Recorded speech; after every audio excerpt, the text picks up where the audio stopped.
Good morning, everyone. What? I got applause. Good morning, everyone. We're really excited for so many levels. Number one, it is our fourth and final meeting of this aspect of the cohort. And the buzz last night at dinner, we were kind of talking that it was so interesting the very first night that you came in for dinner. I don't know if you remember, you sounded like that. And we knew this was going to be something special. And so we're incredibly excited to have watched you grown over the last three sessions, but the culmination is today. And your presentations, the collaborations, the partnerships, and so on have been incredibly more than we could ever have expected. And so today is no different than the other meetings. It is jam-packed. Please silence your phone. And even if it's on vibrate, if you could put it on silence, it still makes a notification because, again, we are filming. And remember, this is interactive. Please ask questions during those times. Enjoy. And again, welcome to another wonderful day of growth. Thank you so much. Good morning, everyone, and thank you, Judi, for the introduction. Good morning. It's my pleasure to be here for the final session of the first cohort of the SUNY Leadership Academy. I assumed the role of the VPR at the Stony Brook in January, so I came to this program late, right? At the end of your journey. But though it has become very, very important to me that this is a critical program in order to be able to develop our researchers and our leaders for research at SUNY. Yesterday at dinner, I could see that this program is not only about develop you professionally, but also that you have created wonderful collaborations and friendships. And that is also a part of what you will take from this program. Research leadership, of course, starts in your labs, when you mentor students, when you write a grant, when you get resources for your research. But today is much more than that. Today, we need to just be able to communicate effectively and with authenticity our research to the general public. We need to shout out to the world how important it is, the research that we do, and how people can relate to all those advances and all those complex problems that we are trying to resolve. We are all aware that it is very important for us right now to communicate clearly the value of higher education and the impact that academic research has on the communities and on societies. So through this Leadership Academy and the Alda method, I hope that you feel very comfortable now when you can speak to elected officials, donors, industry, investors, K-12 communities, and media, to anyone and everyone about your valuable research. I really am looking forward to listen to your Alda Spotlight talks today and to learn more about all the sessions that we are going to witness right now. I want to thank Laura and Judi and Nina and all their teams in the Alda, the I3, and also the Office of Research and Innovation at the Stony Brook, and the SUNY leadership for creating this program and supporting it all the way. And for this, and for all of you, I want to congratulate you. You are the first cohort. I hope that you continue to be connected. I hope that you continue to be collaborating together. And I just look forward to seeing what you are doing next. And with that, I just want to ask and invite Laura Lindenfeld to continue with introductory remarks. Thank you. Good morning. Thank you, Judi and Monica. I'm going to adjust this upward. I saw you on your tippy toes there. Welcome, everyone here. Chancellor King, thank you for joining us. Our SUNY family. We have a whole bunch of folks from SUNY, all of our SBU colleagues, and of course, all of you fellows. Ida from the Luce Foundation, we're so pleased to be with you here today. And congratulations. This is kind of like a graduation, right? a little bit. And by the way, this podium is not going to be here later. Sorry, you're going to have to connect. All right, I just want to start and have you take a look around the room at each other. You have spent a year together, traveling across the fine state of New York, getting to know different institutions. We won't vote on which one is best because they're all amazing. But every single one of you has joined on with the purpose of connecting and building capacity through better communication. How amazing. You have said, and I saw you do this last night, yes, and in the improv mindset, to something new without necessarily knowing what it was going to be. And you are still saying yes, and I'm so touched by that. This has been such a privilege to lead this cohort. I walked out of the Albany meeting feeling I thought, wow, that was a bucket list item, just the amazing energy and connection that all of you exemplified. And what I see confirms something I've believed for a long time. Communicating science and engineering it's not challenging because you lack the words or we lack the words. It's challenging because responsive communication and active listening have not necessarily been something that's part of what it means to train as a researcher, especially one who leads, which all of you are doing. Real listening and empathic communication, understanding how something you say or convey might land before you communicate it, is a capacity most of us were never taught. And I'll bet if you think back, it takes a lot of energy out of you to really pay attention, more than we think. And then we asked you to expand that capacity over the course of the year, not to simplify your expertise, never to perform in a certain way, but rather to make genuine human connections. That's at the core of the Alda method, an approach grounded in being more present, more human, more connected. I think that matters so much. Communication, as I'm sure you now see, is not a one-time skill. You learn it, you go home, everything's fine. That's not the way it works. It's very situational and ongoing, and your learning builds. The Academy represents an evolution of our work and a new direction for the center, and I think for SUNY. A continuous learning pathway grounded in our method that combines improvisation with research-backed communication strategy. Knowing what it is you want to achieve and pairing that with being really present with the audiences with whom you wish to connect.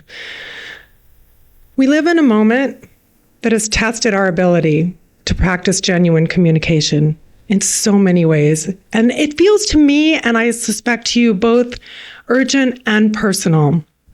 A moment that requires deep commitment. This relationship between science and engineering is very complex. On the one hand, we live in a society that can't sustain itself as we do without science and engineering.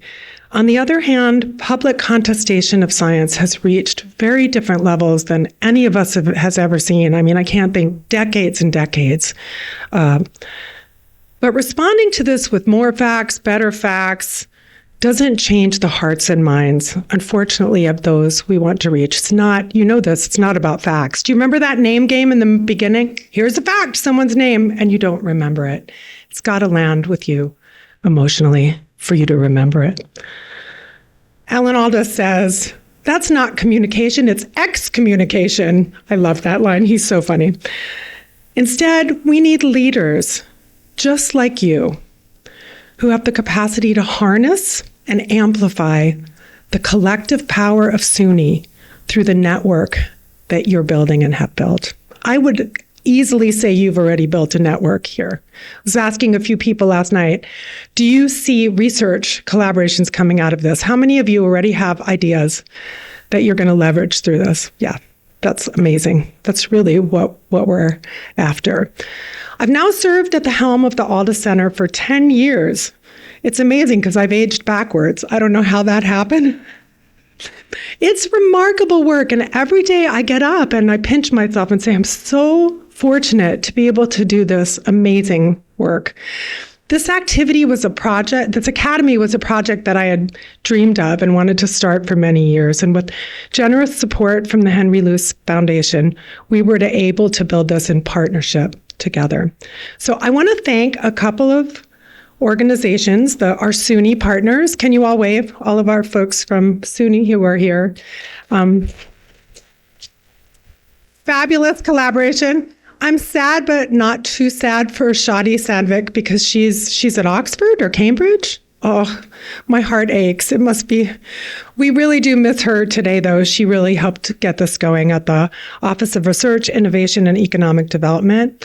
Certainly, the Academy would not have been possible without the support of Stony Brook University under the fine leadership of President Andrea Goldsmith. Stony Brook's Office of Research and Innovation, Nina, I see you back there. Monica, thank you. Where did she disappear to? Somewhere around here.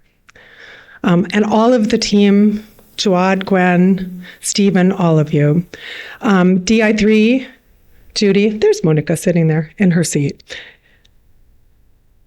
I would say between the Office of Research and DI3, we worked hand in glove. And you made this idea a reality together with us at the center and the amazing team of the Alda Center facilitators. Aren't they wonderful? Yeah, they're really amazing. You're going to get a little more today. Hang in there. We're going to get you all ready for your spotlight talks. You are phenomenal partners and friends, and I am so touched by how much you invested in this work. So from the outset, the Academy has had the following purpose: to prepare a new cohort of research leaders across SUNY who value equity, especially with regard to gender, which is key to advancing more and better research. It takes all the different voices invited and included together to advance this work that we need to do. Likewise, communicating with people who do not necessarily share your perspective. It's essential if we want to build stronger bridges between science and society. Should not be an afterthought. The Academy's underlying assumption is that building a cohort of collaborative leaders who know and trust each other will accelerate not only research productivity, but it also will enable greater societal alignment of that work. And we're doing this at the scale of the SUNY system. This commitment to curiosity and connection is something that Alan Alda has championed his whole life. And I'm going to let you tell him in his own words because he sent a little video to welcome you today. Hi, good morning. I hear you've been having a wonderful series of workshops. Congratulations. I want to thank Chancellor King and the other university leaders who are here today. This has been very exciting for us. Your support has been vital. And you're helping us take this training toward a new horizon. And to all the fellows of the Academy, thank you for giving us the chance to let you dive into all those weird exercises based on improvisation. I think improv training is the best foundation for communication because it makes you more present, more connected to your audience. So have fun when you give your talks today. And don't forget, connect. Thanks.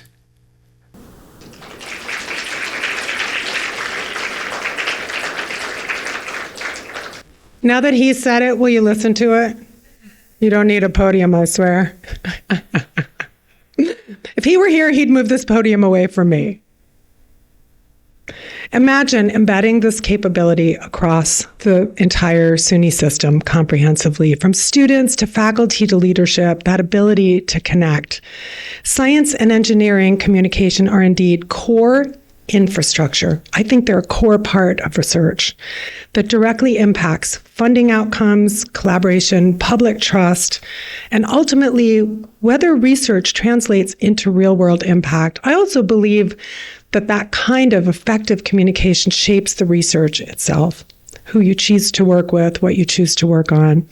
We have a unique and remarkable opportunity for SUNY to stand out as the national leader in science and engineering communication as a pathway for accelerating research.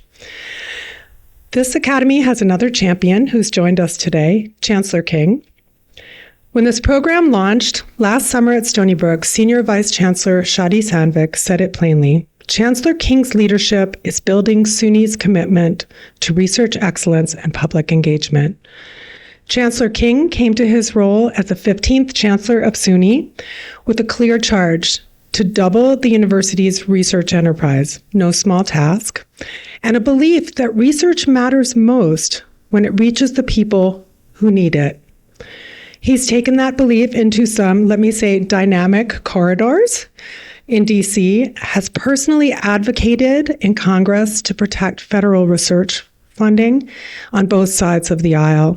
He's moved the needle on initiatives like Empire AI and so many more, and overseen consecutive years of enrollment growth.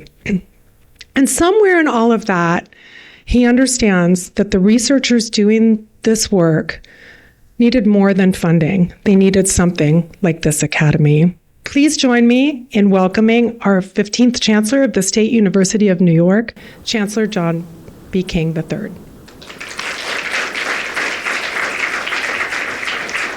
Good morning, everybody. It's difficult to follow MASH's Captain Pierce, or more for me, West Wing's Senator Arnold Vinnick, but I'm going to try my best this morning. First, I want to thank the Alda Center staff for this wonderful experience and partnership. I want to appreciate the folks on our SUNY Office for Research, Innovation, and Economic Development team. Judi isn't here with us, but she has really been just such a great champion for this work. I want to particularly recognize Jen Yakabuchi and her team who've been so instrumental in this work. Thank you, Jen. I want to appreciate the Luce Foundation, Ida, Molly, Erica. Thank you for supporting this work. I want to appreciate our SUNY Research Leadership Academy team at Stony Brook, and of course, all of you, the Academy inaugural class of SUNY trainees. Now, it's an honor to speak with you today because researchers make some of the best parts of my job possible.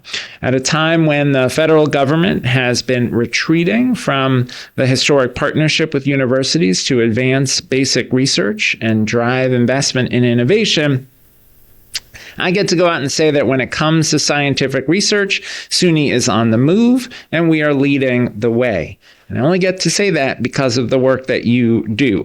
From groundbreaking neuroscience and biotechnology research that has the potential to save lives, to our leadership in solving the puzzle of how to leverage artificial intelligence for the advancement of the public good, to our strong ties to New York's national leadership in semiconductor and microchip research.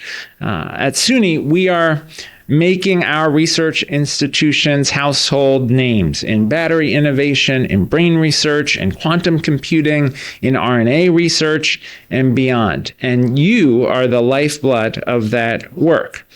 But too often you don't get to see the full payoff of that work. There is such limitless potential, but much less instant gratification. Often you don't get the degree of public understanding or credit for the seriousness, the possibility, the implications for society of what you do.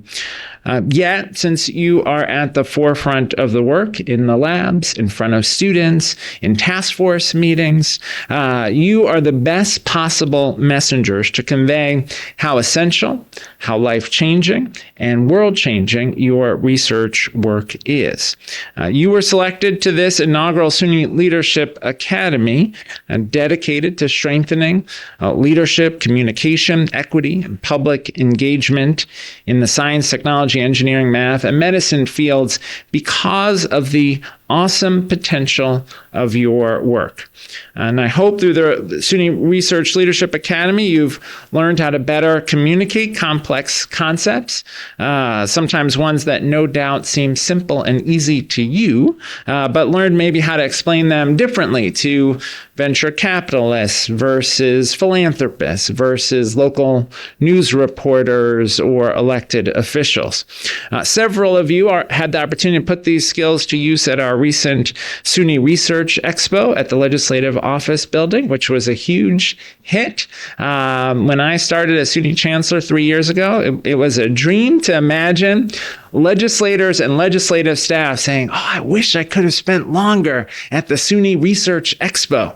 That's a quote. That's a quote from the chair of the Assembly Higher Education Committee.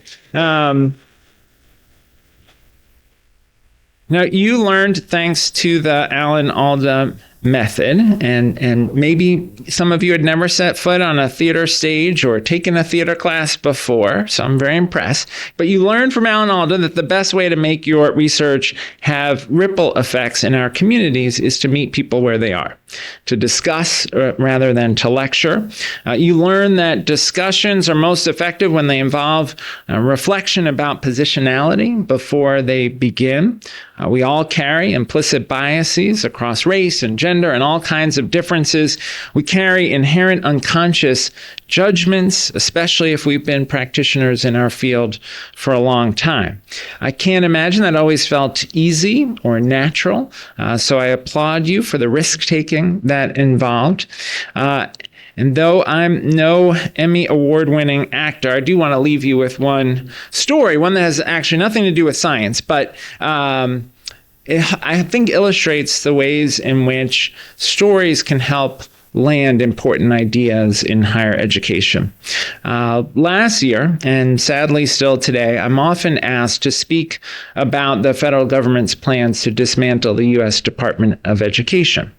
And even though I served as Secretary of Education for President Obama, it's sometimes hard to know where to begin in that conversation. I don't think we should be having that conversation. I think we should be having a national discussion about the imperative to educate more Americans more fully. We should be having a conversation about how we improve outcomes in K-12 and higher education. We should be talking about how we spur more of the research that will allow us to lead the way on issues like climate action. But instead, sadly, we are having this national conversation about the dismantling of the department and a retreat from the idea that there is a role for the federal government in education. And so as I try to figure out how to talk to people about that idea, one of the tools I've used is to talk about the famous Norman Rockwell painting of Ruby Bridges. And when I mention that painting, I imagine it comes immediately to mind, right? Ruby Bridges as an elementary school student walking into a segregated New Orleans, Louisiana school to integrate that school. And that image comes immediately to mind with Ruby Bridges at the center. But then as you think about that painting, about the nation's struggle to implement Brown versus Board of Education, if you zoom out a little bit from Ruby, who's around her? Well, walking next to her are U.S. Marshals. Well, why U.S. Marshals? Well, U.S. Marshals because it took the federal government to force New Orleans and Louisiana to respect Ruby's right to an education.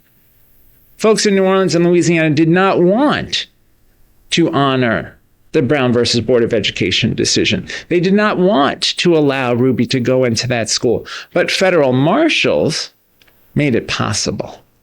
Right? And if one looks back at why is there a federal role in education, so central is the issue of civil rights. The U.S. Education Department, first and foremost, is a civil rights agency charged with protecting students' right to equitable education. Right? And that mission of the Education Department, for me, is why the department is so critical. And so Ruby's story and that iconic painting, I hope, drive home in an important way, in a specific and tangible way, everything that's at stake in this story that is still playing out. So you know all the parts, every nook and cranny of your research work. You know what's in the abstract, and you know what's in every footnote. But much like those federal agents in the background of the painting, sometimes the nugget that unlocks understanding for the audience you are trying to reach is in the background, not the foreground.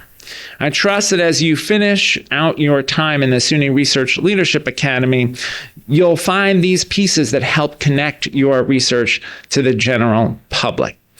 As the inaugural cohort, I hope you use this experience and these skills to not only communicate about your work, but to urge other researchers and practitioners in your fields to apply to the Academy. I hope you'll become ambassadors for the need to get the word out, not only about what's involved in your research, but what that means for New Yorkers and for society. As you do so, know that you are helping to advance SUNY's goal of doubling research innovation across our system. Know that you are helping bridge the disconnect and distrust the public feels towards institutions and towards science. This leadership and communication work is absolutely mission critical if we want our innovative, groundbreaking, and life-saving work to land. I'm so proud that SUNY researchers are leading the way. Thank you for the opportunity to spend a little time with you this morning. Thank you. Remarkable words. I am now going to turn you over to the able hands of the Alda team. We did not color coordinate today, but somehow showed up in the same color. Can I hand this to you, Radha, Kim, Josh? Thank you, Laura. Thank you, Chancellor King. Thank you, Judi. Thank you, Monica. Thank all of you for being here. And I know what you're thinking. It's time for RLA Fear Factor. When Josh comes forward, he's going to make you do something. And we're going to make you do something this morning. So this morning's session, before we kind of get toward our afternoon, is a little bit about reflecting. And I just want you to reflect a little bit about the journey that you've taken over these 4 sessions, where you are here today, where you're headed this afternoon, and then afterward when you leave. This could be a reflection about yourself. It could be about someone else, but we're just going to play a little exercise called Affirmation Ball. I'm going to have a pretend ball here, and I'm going to say an affirmation about this process. It could be about myself. It could be about someone else. It could be about the program as a whole, and then I'll throw it to someone else. Try to catch the ball that I throw, and then say something on your own that's an affirmation about yourself, about someone else, and then call someone else's name and throw them the ball. Stand up, catch that ball, say something, and then throw it to somebody else. Try to catch the ball that we throw. So I'll start. Radha, I'm really proud to be an alum of the SUNY system. But after being a part of this academy and being able to work with all of you, it makes me really proud to be an employee of the SUNY system.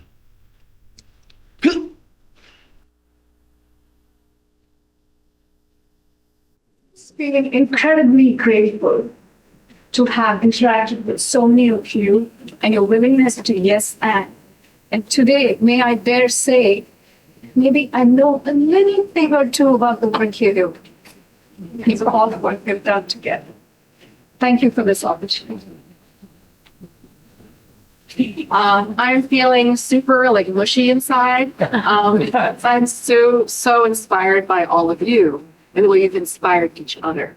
Watching you inspire each other with creativity and ideas and support for your projects and just who you are as people is super inspiring for me and me all. Yeah. Right, Josh. And him.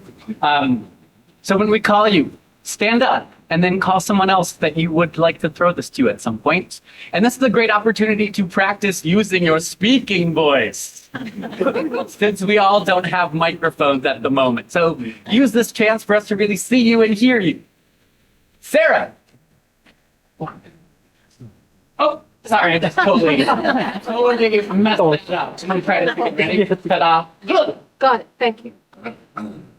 I am very grateful to have had the opportunity to go through this challenge of asking myself and listening to your answer to this question of why exactly does the work that I do and every one of you matters? At the end of the day, whose lives does it change? That has been a very useful experience out of all of these issues. And I'm going to throw this to the other side, on the other side of this. I'm just pausing for one quick second. Can you throw that ball one more time? Just so I can really see you throw it and you catch it. You ready? Ready, Sarah? Wow. Well, I'm thrilled. I'm thrilled here to be here and to be with all of you, and for Josh and the whole team. Everyone, Radha, Laura, Joel, who directed me to this seat today, helped me to practice one by one, and all the teammates. I love what you guys made us doing, including this one right now.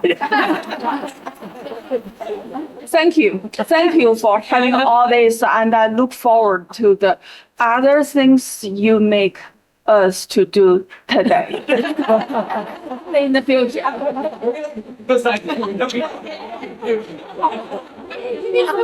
Okay.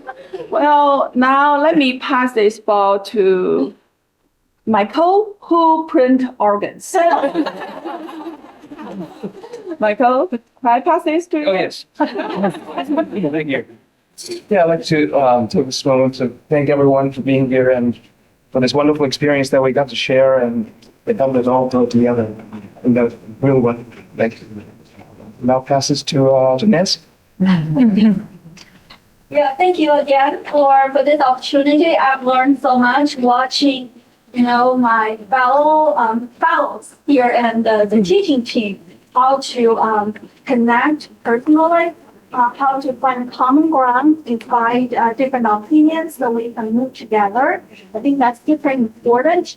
And so many skills working on, I need to practice more. But really appreciate the opportunity. I see myself I think I'm a public, pretty outspoken person, but still I could be shy from cameras, all this.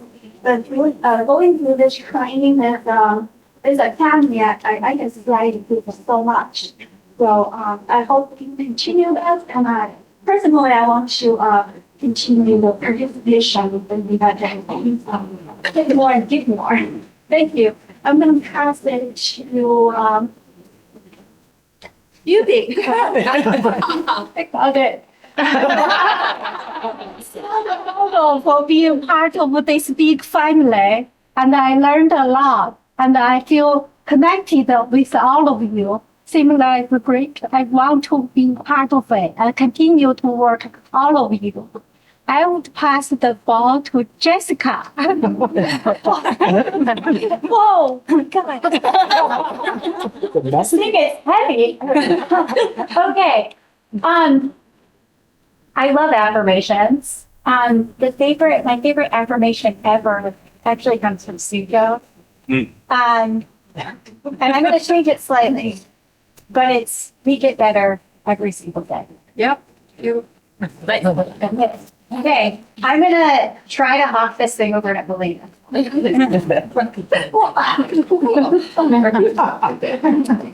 I am grateful and happy to be here today. I have learned so much from everyone who organizes this leadership concert, and I made new friends. And it has helped me understand why I do the things I do, and also how many great people there are who do wonderful, great things. So thank you all. I will pass it to Claudia. Thank you. I think it's amazing how we started all by not knowing each other at all. Remember the first day how awkward we all were? And how today we can actually all talk to each other. We know a little bit more about what we do and how we are, right?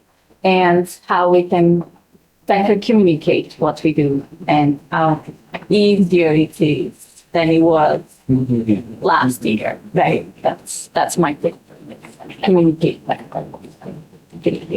And I'm going to throw this ball to Susan. Volleyball player. So. So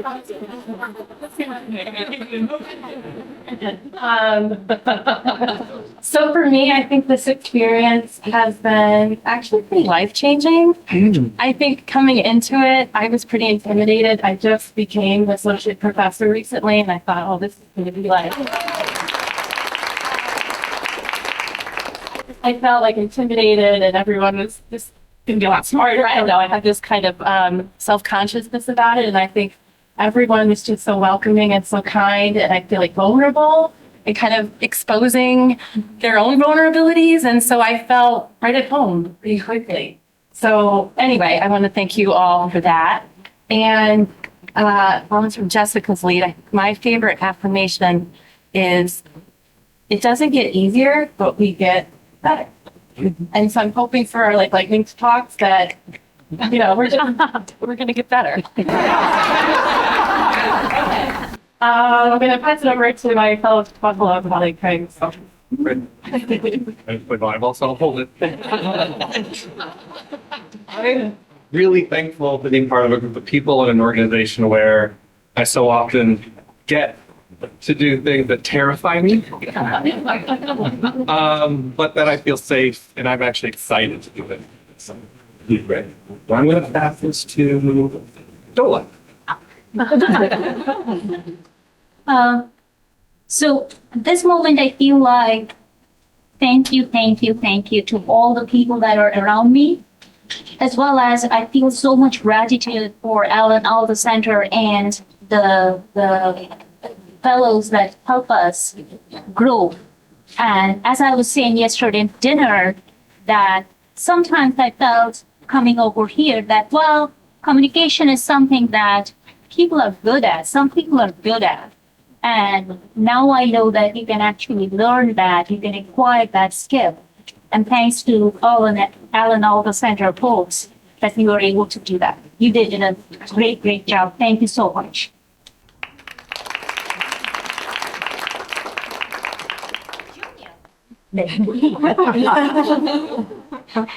So I've mentioned many times during these sessions that I'm an introvert.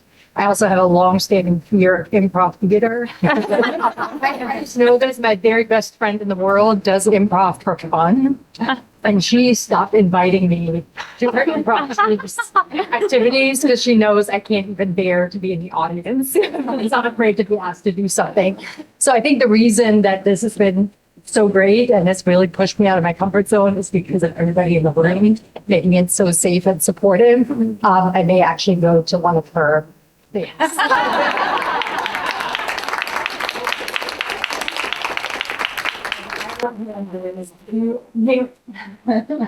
Got it. Yeah, and thanks. I'm like thankful to be here. Mostly I'm sort of humbled by everyone around and that how could I be part of this group too? In a lot of ways. I also feel very introverted most of my life despite my job. So it's intimidating, right, to do a talk for 3 minutes that I probably have spent, you know, many times that trying to think about to do. I was really hoping the talk would be in the morning. But I'm just really happy to be here, and it's been a wonderful experience and surprising in a lot of ways as to, you know, how it's intersected with what I do and what I want to be able to do. So it's shown a light on the need to develop those skills in ways that I find that I have a new commitment for. So it's a pleasure to be here. I'm grateful for everybody. All right, I'm going to throw the ball to Bob. Thank you, everybody. And first of all, thank you the SUNY Leadership Academy people, the staff, gave an opportunity to meet all the so many good friends in this girl who talk, and not by name, but with their action, all the things. It's a really great place. And meantime, being a division chief of the drug and biotherapeutic discovery in the UB, in the medical schools. So last 2 weeks, we had a duty meeting. So I talked to our provost and my dean, you know, when we save a life, we take the patient to the critical care unit, CCU, same way. Now the university system going very, very difficult time. So we have to approach the CCU, the current culture of the university. What is the current culture of university? But communicate, collaborate, coordinate, cooperation. Then my dean asked us, "You are a shy guy. Where you learn this word?" Some leadership training that really trained me how to communicate what we are doing the public benefit. Thank you again. I really learned a lot. So always look for CCU, current culture of the university. Communicate.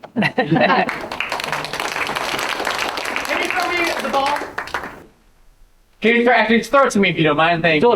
Amazing. Thank you. Laura, I just want to say thank you for your leadership. Thank you for the idea. Thank you for bringing me on the ride to be a part of this. I feel really lucky to be able to work with everybody here. So thank you for that. Thank you, Team Alda. You actually asked for more improv. You did. You said, we want more of that. There's not been enough improv, so you're getting more, which Alan was thrilled. He really wishes he could be here today with us.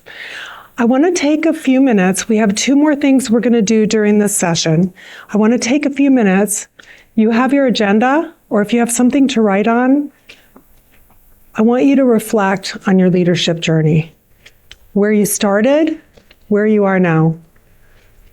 What are some of the key things that you're taking away with you? Remember how we did some goal setting in the last session? Do you remember my goal?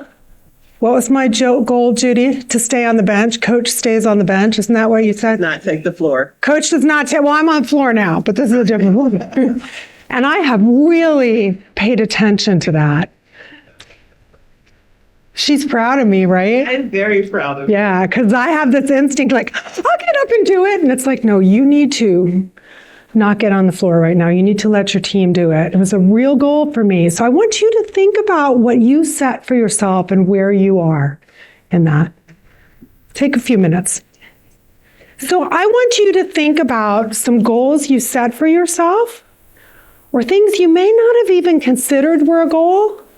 What progress have you made? What would you give yourself credit for achieving, either directly or indirectly through your experience in this academy? You know, maybe you, like me, learned how to step back and let your team do more. Maybe you started a new project. Maybe, where's Sabina? Where's Sabina sitting? All right, I'm just going to call her out because she's not here yet, but she was really nervous about talking about anything other than the strict facts of her work. And Brenda, how did she do? I think you can turn that mic on at the Research Expo. Yeah. She did amazing. She ended up talking to a senator from Long Island, and they made a real connection just by sharing a story. And the senator was very interested in her work. And they exchanged contact information. So I don't think that will be the last time that they speak about this. And I'm telling you, The rock star. Yeah. I heard you and your fish were as well. He travels with fish. Brenda literally had to push her out, right? You had to push her out. So what are the things that you think you've achieved or that you've worked on and you've gained some improvement? I think it's important to recognize where we've grown. Just a few minutes. This is just for you. I'm really interested to hear if you're willing to share some of your growth. Is anyone willing to share? Yeah, please. Chris. Yeah. Yes, please. For me, one thing that happened was I stepped into a new position directly before this event started. And the communication stuff, fabulous, fantastic. But what I really took away and what has really been helpful for me is recognizing as a leader, empathetic or being empathy now that I have staff, research scientists, I have office staff, I have a lot of people that have real lives, real concerns, real issues every day, and to balance all of that against getting the job done has been a really, really powerful thing for me to remember. What I appreciate, and you remember my day job, right? So I kind of stand in the noise, you know, kind of the climate and the culture of the institution, you know, and working with all my colleagues across SUNY. is you understand that communication and relationships and being present and authenticity and the energy that you give is incredibly important for a high performing team. And so the team dynamics are really important, even on difficult conversations. They're very easy on things you're aligned on. Yeah. But this particular time, there's so many things that can be polarizing or can feel like they're competitive. And so your communicating your science, but also communicating that you're a community of learners, a community of advocates, a community of individuals that are providing skills and tools, that are answering quality of life questions. That's all a part of your science. It's not the administration. It's not the leadership of the institution. It's not your dean, your chair, your manager, your supervisor. It's like we all have a role in this. And so as you're learning in your communication strategies and your skills, but that authenticity, because anybody, ChatGPT, Gemini can write you a great script, right? But your ability to deliver it, that is coming authentically from you. Who else wants to share? Yes. Yeah, so just to follow up with that, one of the things I felt like I really grew with in terms of thinking about these difficult conversations we have with our students, our colleagues, the administration, is the role play. Yeah. That it's okay. It doesn't come naturally. It's okay to practice. Right. Think about how this might go and work through it. And that's really helped me prepare for those conversations and also sort of grab the bull by the horns and be ready for them. Rather than avoiding.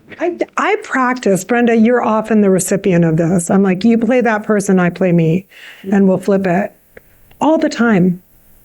And that's called muscle memory. Yes. So muscle memory, it's like, let's go back to sport. You were passing the ball. Muscle memory is your ability to create scenarios within contexts you can't even think of. So when you think I'm coaching you as an athlete. And the thing about that is like, you have all these different, scenarios that could play out. And you're trying to figure out what possible scenario will I be navigating. And so the role play is great. And again, get out of your echo chambers. You know what to say with people that agree with you. You know what to say with people that understand your scientific knowledge, your technology, have gone through research, have, a higher level of the inquisitive mind, using the research model. If you can speak to people and communicate in a way in which you get understanding and buy-in and partnership and with individuals that have a different way of processing information, a different core value system in someone. If you can partner with those individuals, you are the most incredible leader and communicator you can possibly be. So don't just practice with like-minded individuals. You need to practice with individuals that absolutely will challenge you. That's how you get the muscle memory and you become elite at this. How about our Chancellor's communication skills? Absolutely. Very impressive. That was right. Very impressive. And the storytelling. And it's just fantastic and you feel like you're the only person in the room. He's making a real connection. What else? Yeah, Benita. So when I was writing down the goal, my initial reaction was, what I learned is to act on things, right? So, out of fear or worry, I have to sort of use the impossibles to act and do. And then as I was spending a little bit more time thinking about it, I then came to sort of the opposite end of the spectrum, which is to be still sometimes. Yeah. To be mindful. So when you said that says that resonated with me as well. So it feels like two ends of the spectrum, but I think part of what we've been learning, or at least what I've been learning, is figuring out how to navigate both of those things. So there's trying to be still and sort of to be mindful and think about things, and then there's trying to act.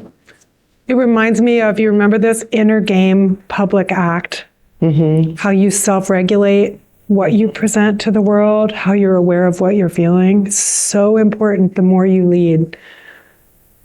If you're serving your team, to know what do they need from me for us to move this work forward.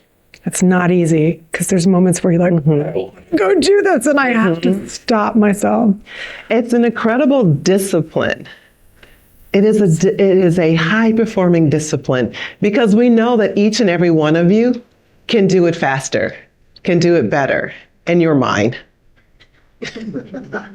However, research shows, right? We all do our research and we talk about these diverse collective systems have more robust outcomes. The only way those systems can come together and develop this course of responses is for that process to play out. And let me be very clear, I am much quieter in my mature life than I was in my younger life. Me too. It took a while for me to get here because you're like, oh, you know what we should do? And now it's like, it really, like literally, I'm like, Judi, do not talk. What is the wait? Why am I talking? Right. Don't talk. And what I hear is that permission, by me not talking, it gives people permission to weigh in, to give different diverse perspectives. And then all of a sudden, I'm like, what? I never would have thought of that. But if I had interjected, and again, just remember, you're becoming elite in your institutions. Your voice weighs. You're like, oh, I'm just whatever. Your voice weighs. So as an assistant professor, an associate professor, a full professor, a chair, a dean, a manager, like there's a power dynamic. When you say something, you will change the trajectory of what would have flowed. You have to be quiet and listen. And that's a hard thing to do as a leader because you think, I have to lead from the front. You need to learn how to lead from the middle of the room and the back of the room. Coaches do not coach on the floor. They coach from the sideline. If they come on the floor, what happens? They're going to get a tech.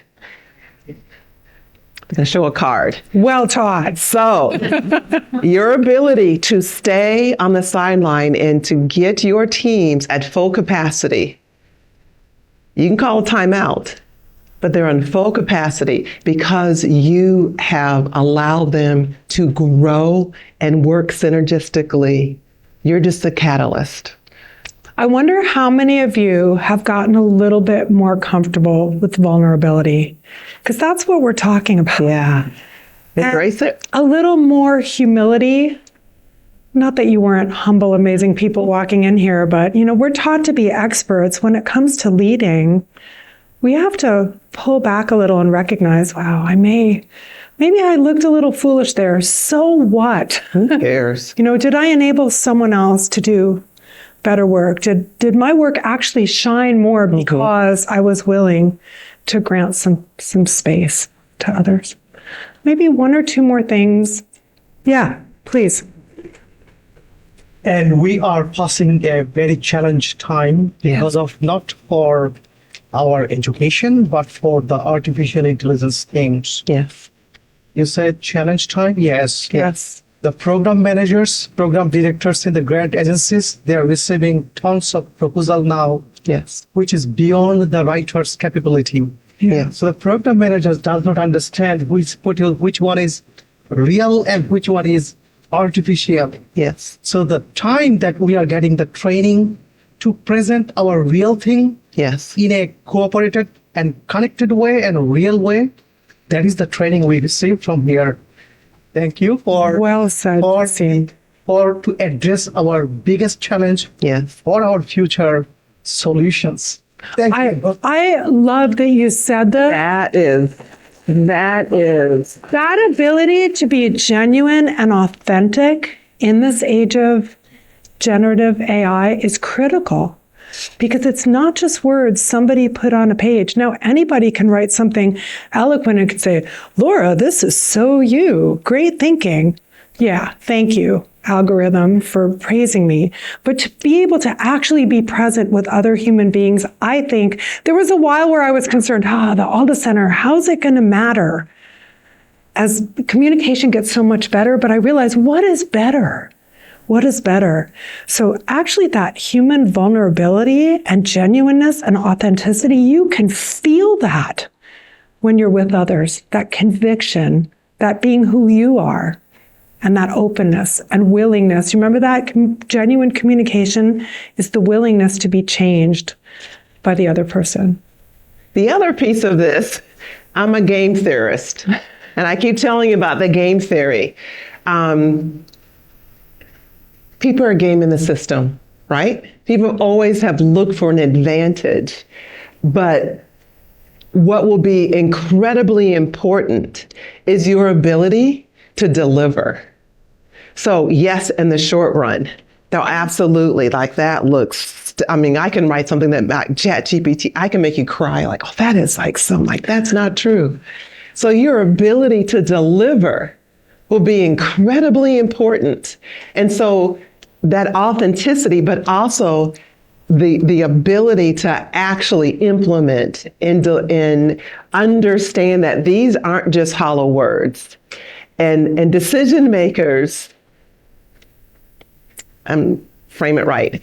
There's a level of decision making that can be gamed right now. But then there's like the boots on the ground where it also, when you're looking at outcome and outputs and so on, where you don't have the ability to even say what you did because you didn't write it. So you can't even repeat what you said because those weren't your words. Those weren't your actions. Those weren't like your critical thinking skills and your and strategies. So the fact you can, it's going to make you a thought leader. So in the noise where you're like, wow, everybody's so enamored on that's short-lived. That is so short-lived. They're looking for people that absolutely can be more, can deep dive. What does that mean on the so what and why question? So just keep doing what you're doing. It'll feel unfair for a while, but just keep doing what you're doing. Absolutely do what you do. Great. All right. We want to take a little time for those small working teams for projects that you may be working on. I have a group that's been meeting, which is awesome. And our group, can you put your hand up if you're involved in that group? They're not even proud. Their hands are like, put them up, put them up. The goal of that group and anybody who might want to join it is to figure out how to continue this academy. Not just with ideas for what the next cohort looks like, but how to keep all of you engaged. It strikes me, many of you have said, wow, I don't really want this to end here. So part of me is very sad today because it's the last full meeting of this amazing premier cohort, but I believe many of you want to stay engaged. So let's figure out how to do that. I know there are some other groups that have formed.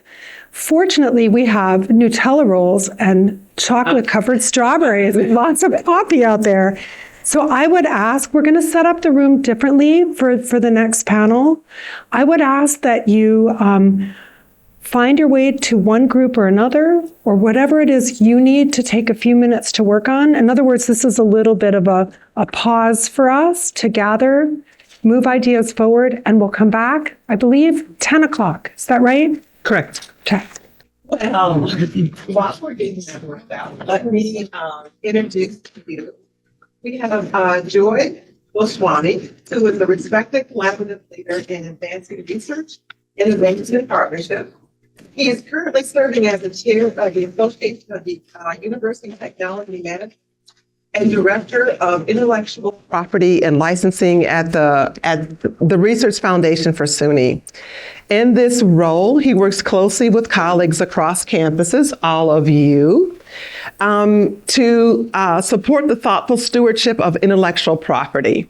He fosters meaningful industry partnerships and helps translate research into real-world impacts. He has 2 decades of experience, recently coming from Johns Hopkins, and prior to that, University of Delaware.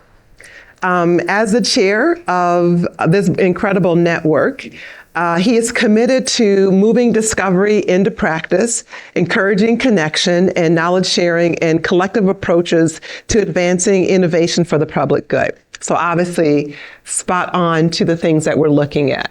Thank you so much, everyone, for the invite here, and it's been a pleasant experience for me to meet with everyone. Of course, yesterday was my first day when I met with everyone, but it looked like we're already becoming friends just from the one evening dinner we had yesterday. The intent of my talk here, and thanks again to the organizers for inviting me, is to give you a little idea about intellectual property and licensing. And as you can tell from the slide, which is currently static and is up, stating a little bit about myself, is that I wear several hats. One of the hats, of course, that I wear is that I am the Director of Intellectual Property and Licensing at the SUNY Research Foundation.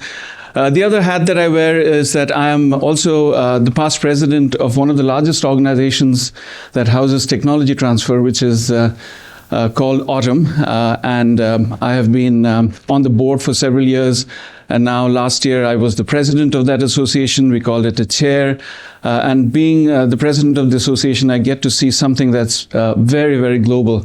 That association has about 850 different institutes and universities around the world, and they're mostly comprising of people in the tech transfer space. And of course, it has more than 3,000 different members from 65 plus nations that do technology transfer. So in a presentation like this, when I have a very highly intellectual crowd, thank you so much, to tell you what intellectual property is probably quite a dumb thing to begin with. But even then, I will take the courage of going about telling you what intellectual property is. And basically, intellectual property is nothing but the solidification of your idea, which you have reduced to practice in a manner that you get legal rights and ownerships around. So you may have gotten fantastic ideas all your life. Unfortunately, the idea is not of any value until you make it into something that is reduced to practice and you actually validate the idea. Once you're in a situation that you have an idea and you have validated it, then you are technically allowed to go and get legal ownership for that idea. And if it happens to be useful, if it happens to be unique, if it happens to be non-obvious, which means you haven't taken two different inventions and mixed them together, and if it happens to be enabling, that you have actually shown the work and eventually gotten it to where it is, the legal folks will actually give you ownership for it. And that ownership could be by virtue of patents, which is about 80% of most IP, or it could be copyrights, it could be trademarks, it could be trade secrets, so a bunch of things that they do. Now, oddly, when we graduated, we never really understood what intellectual property is. Nobody taught us intellectual property, at least they didn't to me. And we were all scientists, right? We all did our bachelor's and master's and PhDs, DPhils and whatever degrees, everything. But all the great, neat ideas that we have eventually accrued through our career, we somehow never eventually ended up using it because nobody taught us what to do. And unfortunately, the scenario is still the same. So many professors, many faculty members whom we interact, we realize that they understand a lot about good quality research, but only to the extent that they know how to publish it. And that is really the end of the game. However, there is a lot of changes that's happening. And I think it's really important for us to understand that publication is not the end game anymore. So as you actually go ahead, and whether you are in sciences, whether you're in humanities, it does not matter. I met several people yesterday. You're talking about your book, right?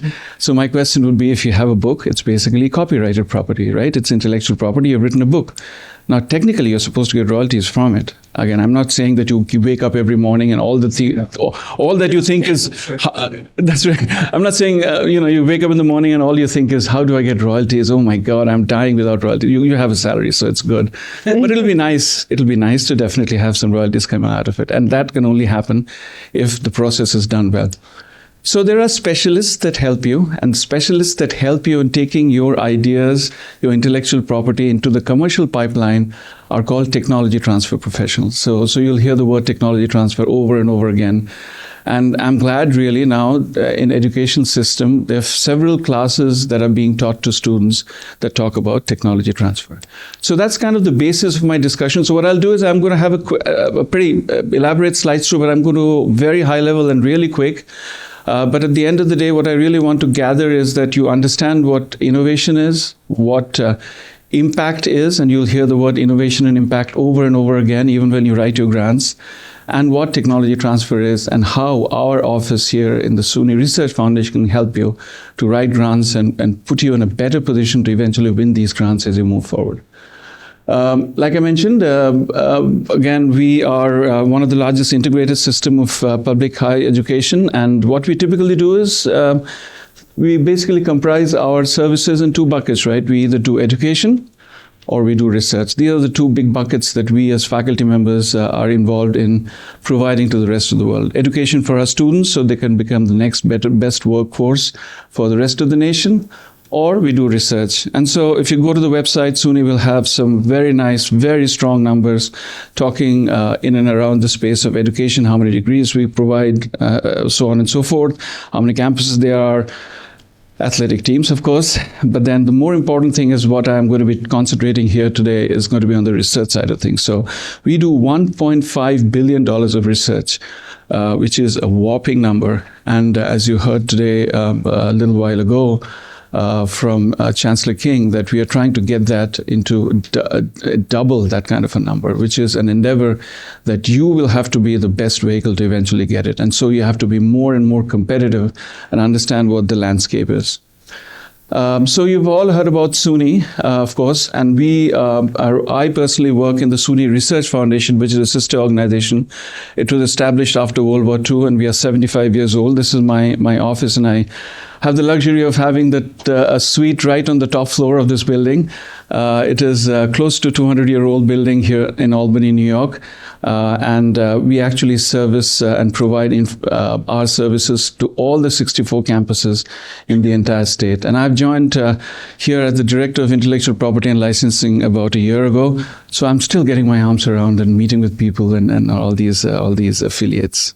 So when I talk about some of the core shifts that's happened in recent times, and this is when I will talk about myself, and I'm sure you will also connect. When we were all kids, research was only confined to publications, right? And so we used to think you have a research and you have fantastic publications in peer-reviewed journals. And that used to be the end game for the most part. And professors used to get their tenures based on how many publications they had.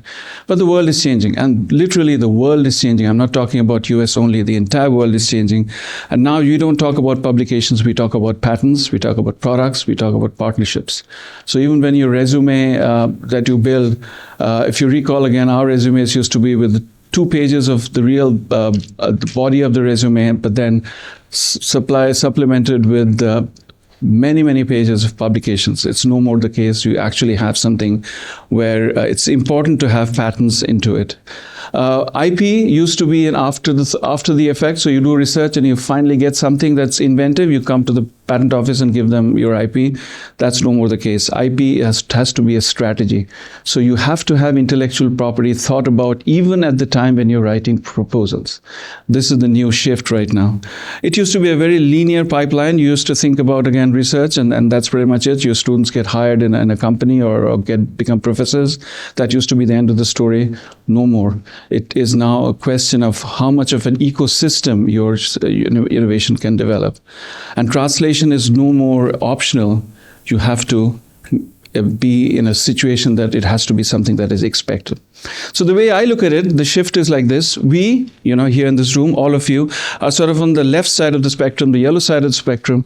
You are the knowledge creators. You create knowledge, and then we in the Tech Transfer Office help you with strategizing your intellectual property. The knowledge has to be captured into something that is impactful, that is translational, after which we actually make connections, because you and I can never make products in ourselves. And why? Because we are not-for-profit educational institutions. We need help from somebody to actually make the products, be it a startup that you are developing, or be it a company that is existing that takes your innovation, your IP, and then makes it into something. So you need industry collaborations, which eventually brings about the generation of an ecosystem. And then what happens is, what is the buzzword that you'll hear over and over and over again? The new administration has actually hit hard on Harvard. And Harvard, if you notice, changed their website literally overnight, because and if you go to any of these Ivy League universities and you look at the front page, you'll see that they don't talk about they don't talk about the glorifying research they're doing. They're talking about how much impact they've created. So you will be very, very completely miss the point if you do not talk about what impact your research is happening. So that's a very important thing. And here is the reason why this is happening, because the federal government now is insisting in these kind of clauses. They are insisting that universities should have collaborations with sponsors and industry. They are insisting, and particularly the taxpayer is insisting that for the billions of dollars that we are paying our taxpayers' money into the university system, what am I getting out of it? I don't care about a publication in Cell or PNAS or IEEE. That's not my intent. I want to see something coming out of the university. So people are getting more and more smart in understanding that the billions of dollars that's going into taxpayers' money has to have an impact. And then, of course, there is a lot of global competition. China is all over, AI is all over. So we have to be very strong in this space. What makes a country strong is basically a couple of things. How much wealth the company has, and US is obviously among the world power because it has a lot of wealth. And the other thing that's really, really important is how much technology the country has. So wealth and technology add up to becoming the superpower. So it's really important that translation happens. And so you will be talking about that kind of translation all your life. We are all scientists. We like to take a look at data. So again, I'm wearing my autumn hat here, and I'm going to be telling you a little bit about the data that supports what I've just said. So every university runs on three kinds of funding models, right? Obviously, they get money from tuition, so that's great. But the research endeavor works on three-pronged approaches. Number one is the orange line, which is the money that comes from the federal government, right? And so this is the data that Autumn collected, and like mentioned, as part of the association. I love these data because they mean a lot to me. And we've realized that during the course of the 35 years that we have mapped, you notice the orange line, the federal government, how much is it going? It started off from 70% and now it's dwindling to close to 50%. And it's not going to get any better. Regardless of which administration comes in play, it's very likely that the amount of money coming to our universities from the federal system is going to go down. There is absolutely no doubts about that, no matter which party you vote and whatever you look around. So that money is going to go down. So in order to eventually fill up, the yellow line is when the university is pumping in money through their different resources that they have to make sure that our postdocs are funded, that our faculty members are given whatever is needed for them to do research and stuff. So you see these two lines are converging, but they have kind of kept together a situation where it's sort of still just about managing. The last line, which is the most unique line, is the line that is that of the companies. And the odd thing about that is that the line is completely flat and less than 10% all across. So what does that imply? So you're all data scientists here. If the line is flat, what does it imply? Are companies participating with universities? Yes or no? They are not, right? So this is where your push comes, and this is where my push comes, and this is where the pressure comes. We have to start getting more active with working with companies. And how does that work? It works with better communication and interaction. So one take-home message I really would have for you after this talk is going to be the fact that you have to somewhat develop relationship with companies. And if you can't develop, there are resources at the SUNY Research Foundation that can help you do it. When you're writing grants, make sure that you have good collaborations with companies. And these companies will eventually pump in money to eventually give you something more. So now in my world of technology transfer, we see translation happening when faculty members come to our office. They knock our door and say, hey, Joy, I've got something for you, which is my invention, and please take a look at it and tell me if it's worth of anything or not. So we have found, again, in the last 35 years, that there is a positive correlation between the amount of money the government pumps in and the amount of invention that happens. In other words, there is a general feeling that research gets translated to inventions. And generally speaking, again, for every $4.2 million of government money we receive, we get one invention disclosure. And that's kind of what it is. And how much does the SUNY system do? I told you right at the first slide, what is the amount of research we do? 1.5 billion. So if you divide 1.5 billion by 4.2 million, the number you get is close to 400. So every year, we received 400 new invention disclosures across all the SUNY systems. 400 new inventions, which can all potentially be cause for your impact and reasons why we can eventually achieve the target that Chancellor King just mentioned. You have to eventually make sure you create that impact, and we are doing it in the right way. And that particular invention, we are transferring over to a company that can be of value and take that into making it into a commercial product. Just a quick history. Have you heard about the Bayh-Dole Act, any of you? Who has? Okay. Many of you would have heard the Bayh-Dole Act. I'm preaching to the choir here. I know you guys are very smart, but I didn't want to miss out a situation where you wouldn't have heard about it. So let me give a quick historical perspective. Many, many years ago, again, this is before World War I and after World War II, the government decided that federal money has to go into research laboratories, hence the universities were made. And so in 1945, Endless Frontier was created. And by virtue of Endless Frontier, one of the largest affiliations in the federal government called NSF was created. So NSF came after World War II. And then after that, a lot of innovations happened and stuff like that. But in the 70s, the government realized, so if you were in the 70s and you were a professor who invented something and it came from NSF money, you had to go back to NSF to ask them to file a patent. And so NSF was obviously, they were like literally gung-ho about it, but they had so much work that they were not doing a good job. So back in the 70s, for 28,000 government patents that were created, only 5% actually become commercial products. So the government said, we can't do it anymore. Why don't we eventually go to the universities and ask them to do it?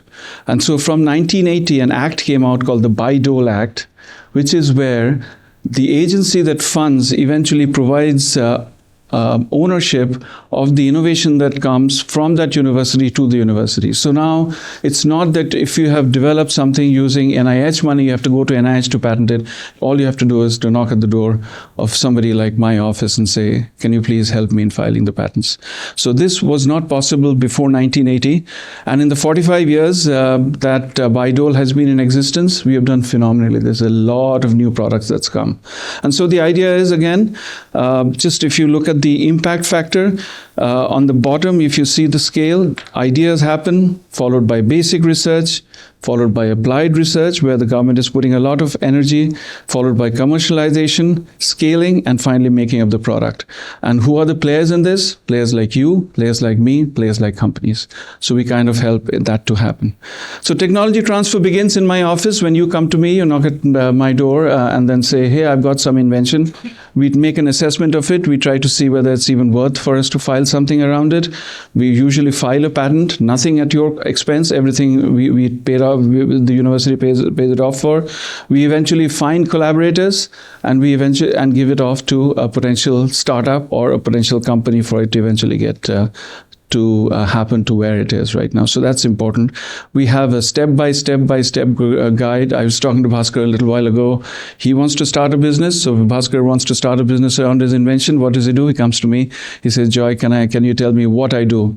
And I give him this data to say, step by step, you go incorporate your company, go do conflict of interest management, go and get money from the investors. This is where we come and play, and we eventually provide you with all the resources and support. And there's a bunch of them. So here I've just listed a few in terms of the resources we can provide. We can provide money. There is a bunch of money that SUNY system has for you to eventually make it successful as necessary. We can provide you with grant writing support. We can provide you with advisors. We can give you space for accelerators. So a whole slew of opportunities. Many of you may not even know about it, and that's the reason why I'm here today. At the very least, you will know this guy called Joy, who came with a joyful mind and eventually said these fun things. So please pick up the phone, or nowadays, of course, email is good enough. Just send me an email, and I'll be happy to eventually connect you with any of these affiliations that may be of benefit to you. The very least is we can support you to eventually make something good out of it. So just to give you a general, so I need to put some stories together, give you a general idea. So I used to work before this at Johns Hopkins University. And before that, I was at Delaware.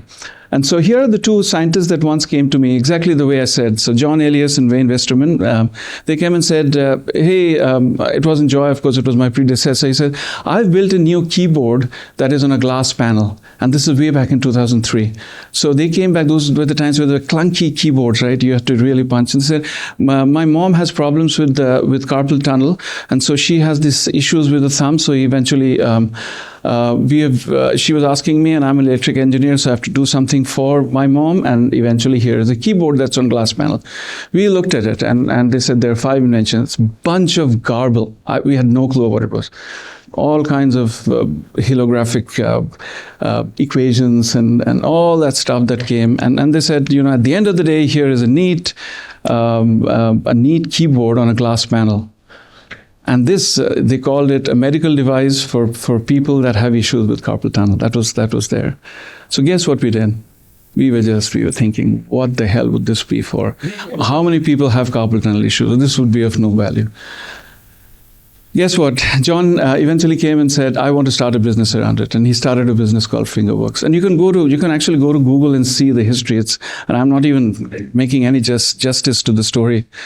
They started a business around it. For 5 years they struggled, and they came back to us and they said, I'm sorry, but there's nothing coming out of it. However, we would want to linger on, and please provide us with as much support as you can give, and please don't cancel my patents. I want to eventually continue those patents. And we said, all right, come on, take on with it. Eventually, one fine day, they came knocking at our door and said, how is it for University of Delaware to give us the patent? So why don't you just give it to us? And we said, no, we can't give it to you just like that. We have expended so much money in maintaining the patents. How about you pay us some amount? And he says, how about $1 million? We said, wow.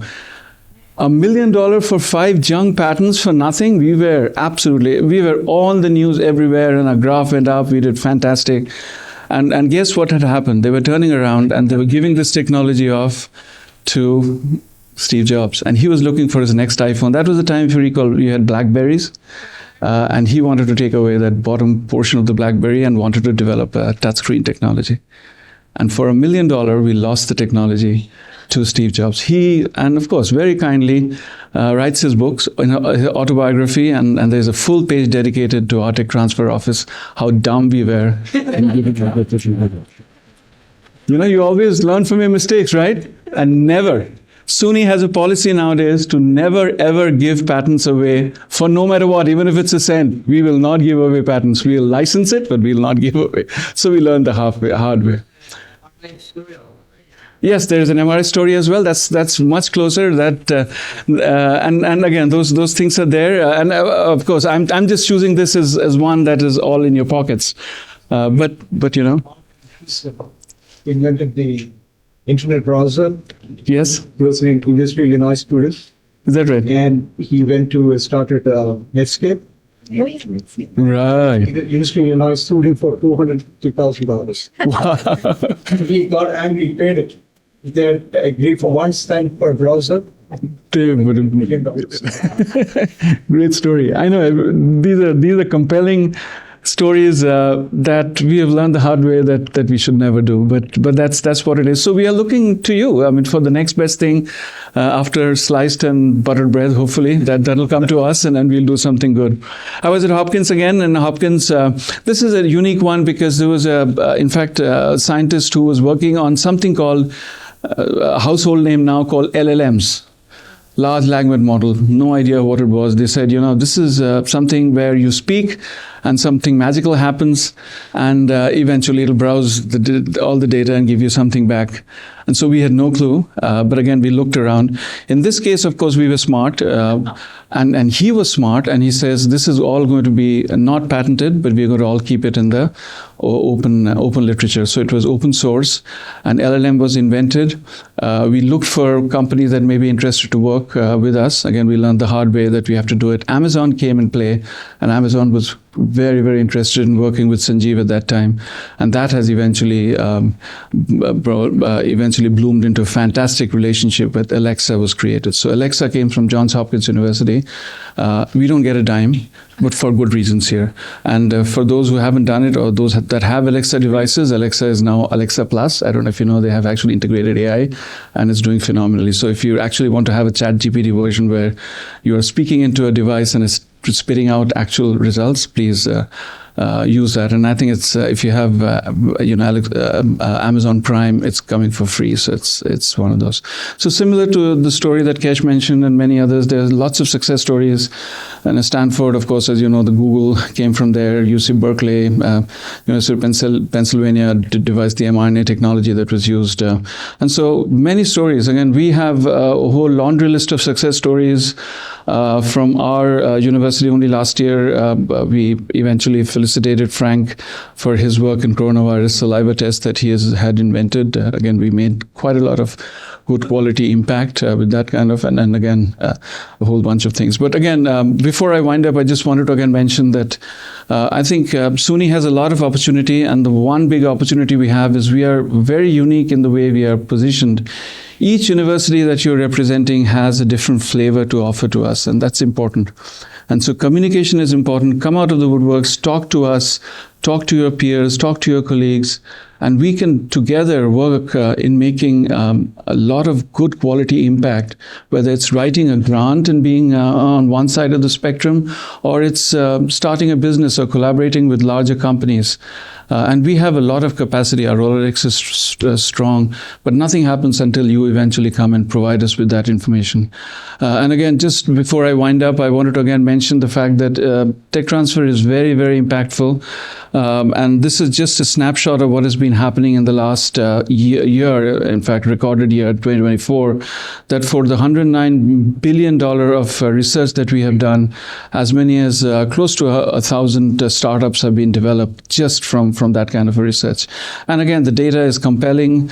We are using some of the innovation that's coming from your labs. 1 trillion in GDP that's put into, obviously, the nation's corpus. 6.5 million jobs have been created. 200 plus drugs and vaccines have been created.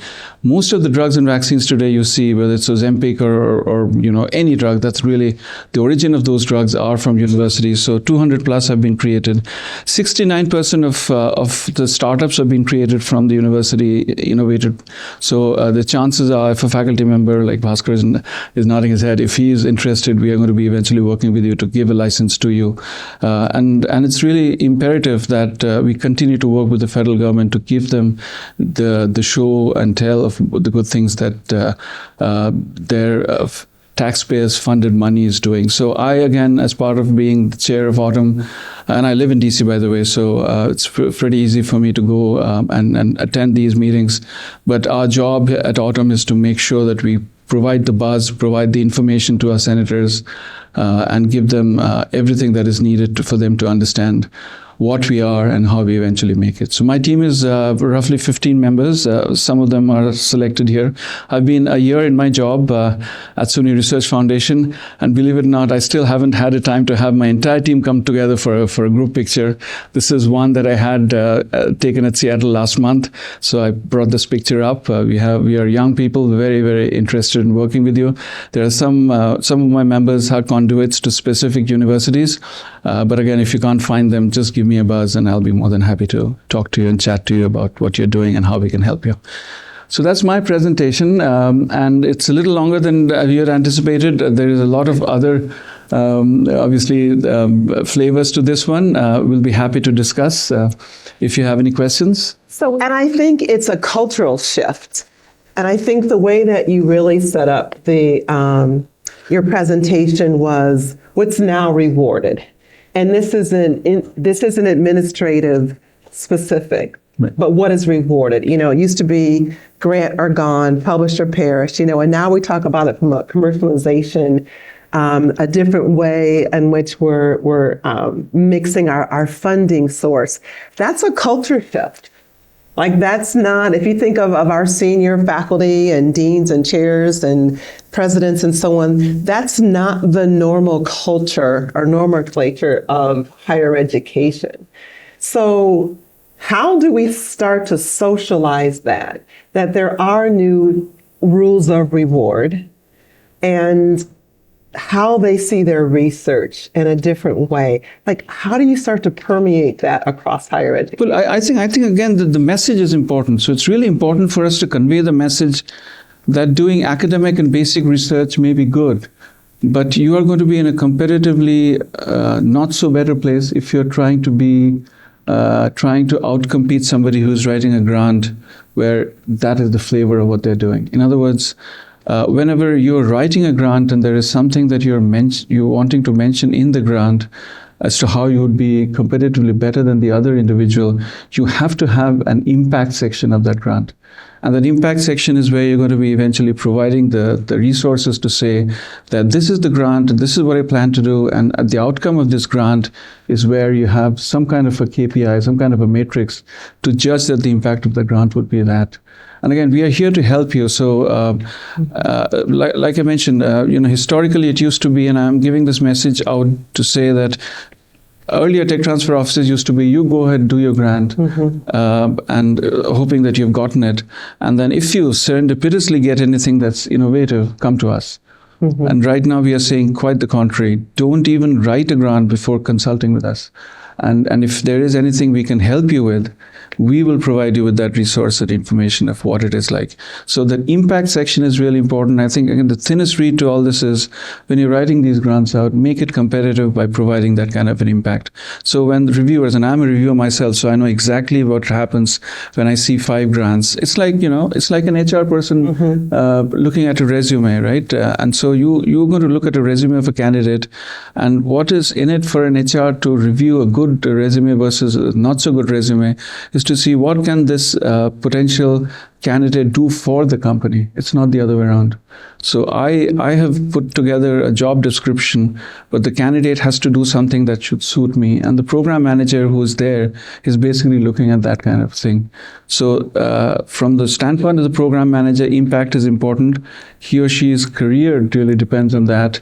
So I've given out a grant to Stony Brook University, and I want to make sure that Stony Brook is complying with that grant by virtue of mapping themselves with what they have promised to map, which is the impact factor, and then they've done it well. So that clarity is important, and I think the moment me as a reviewer takes a look at it, I feel more confident that this is going to be something that they've thought this through, and the architecture of the grant is much more compelling than just having somebody write a grant to say, you know what, I have had 5 publications in this area, and I think, if I get this grant, I can hire 3 postdocs or something like that.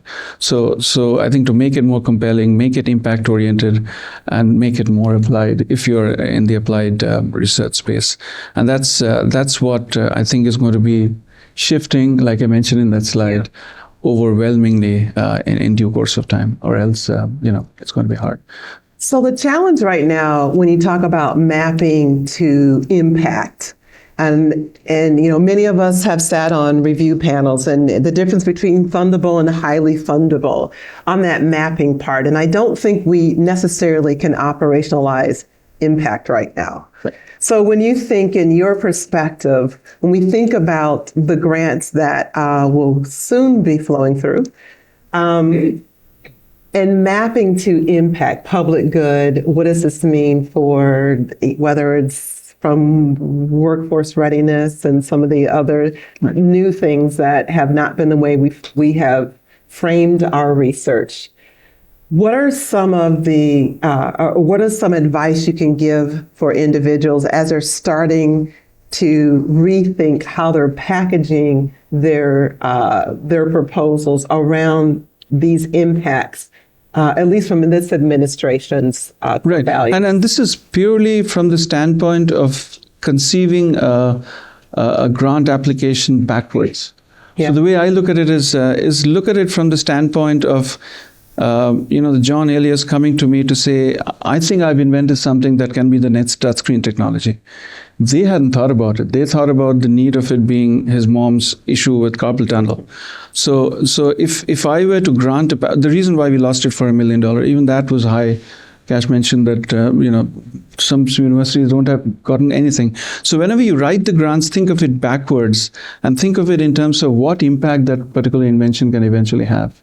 So if it's, again, in the engineering space, if you're doing something in in computing, I don't know, if it's composite materials you're working with, if it's an energy sector, what impact will it eventually have?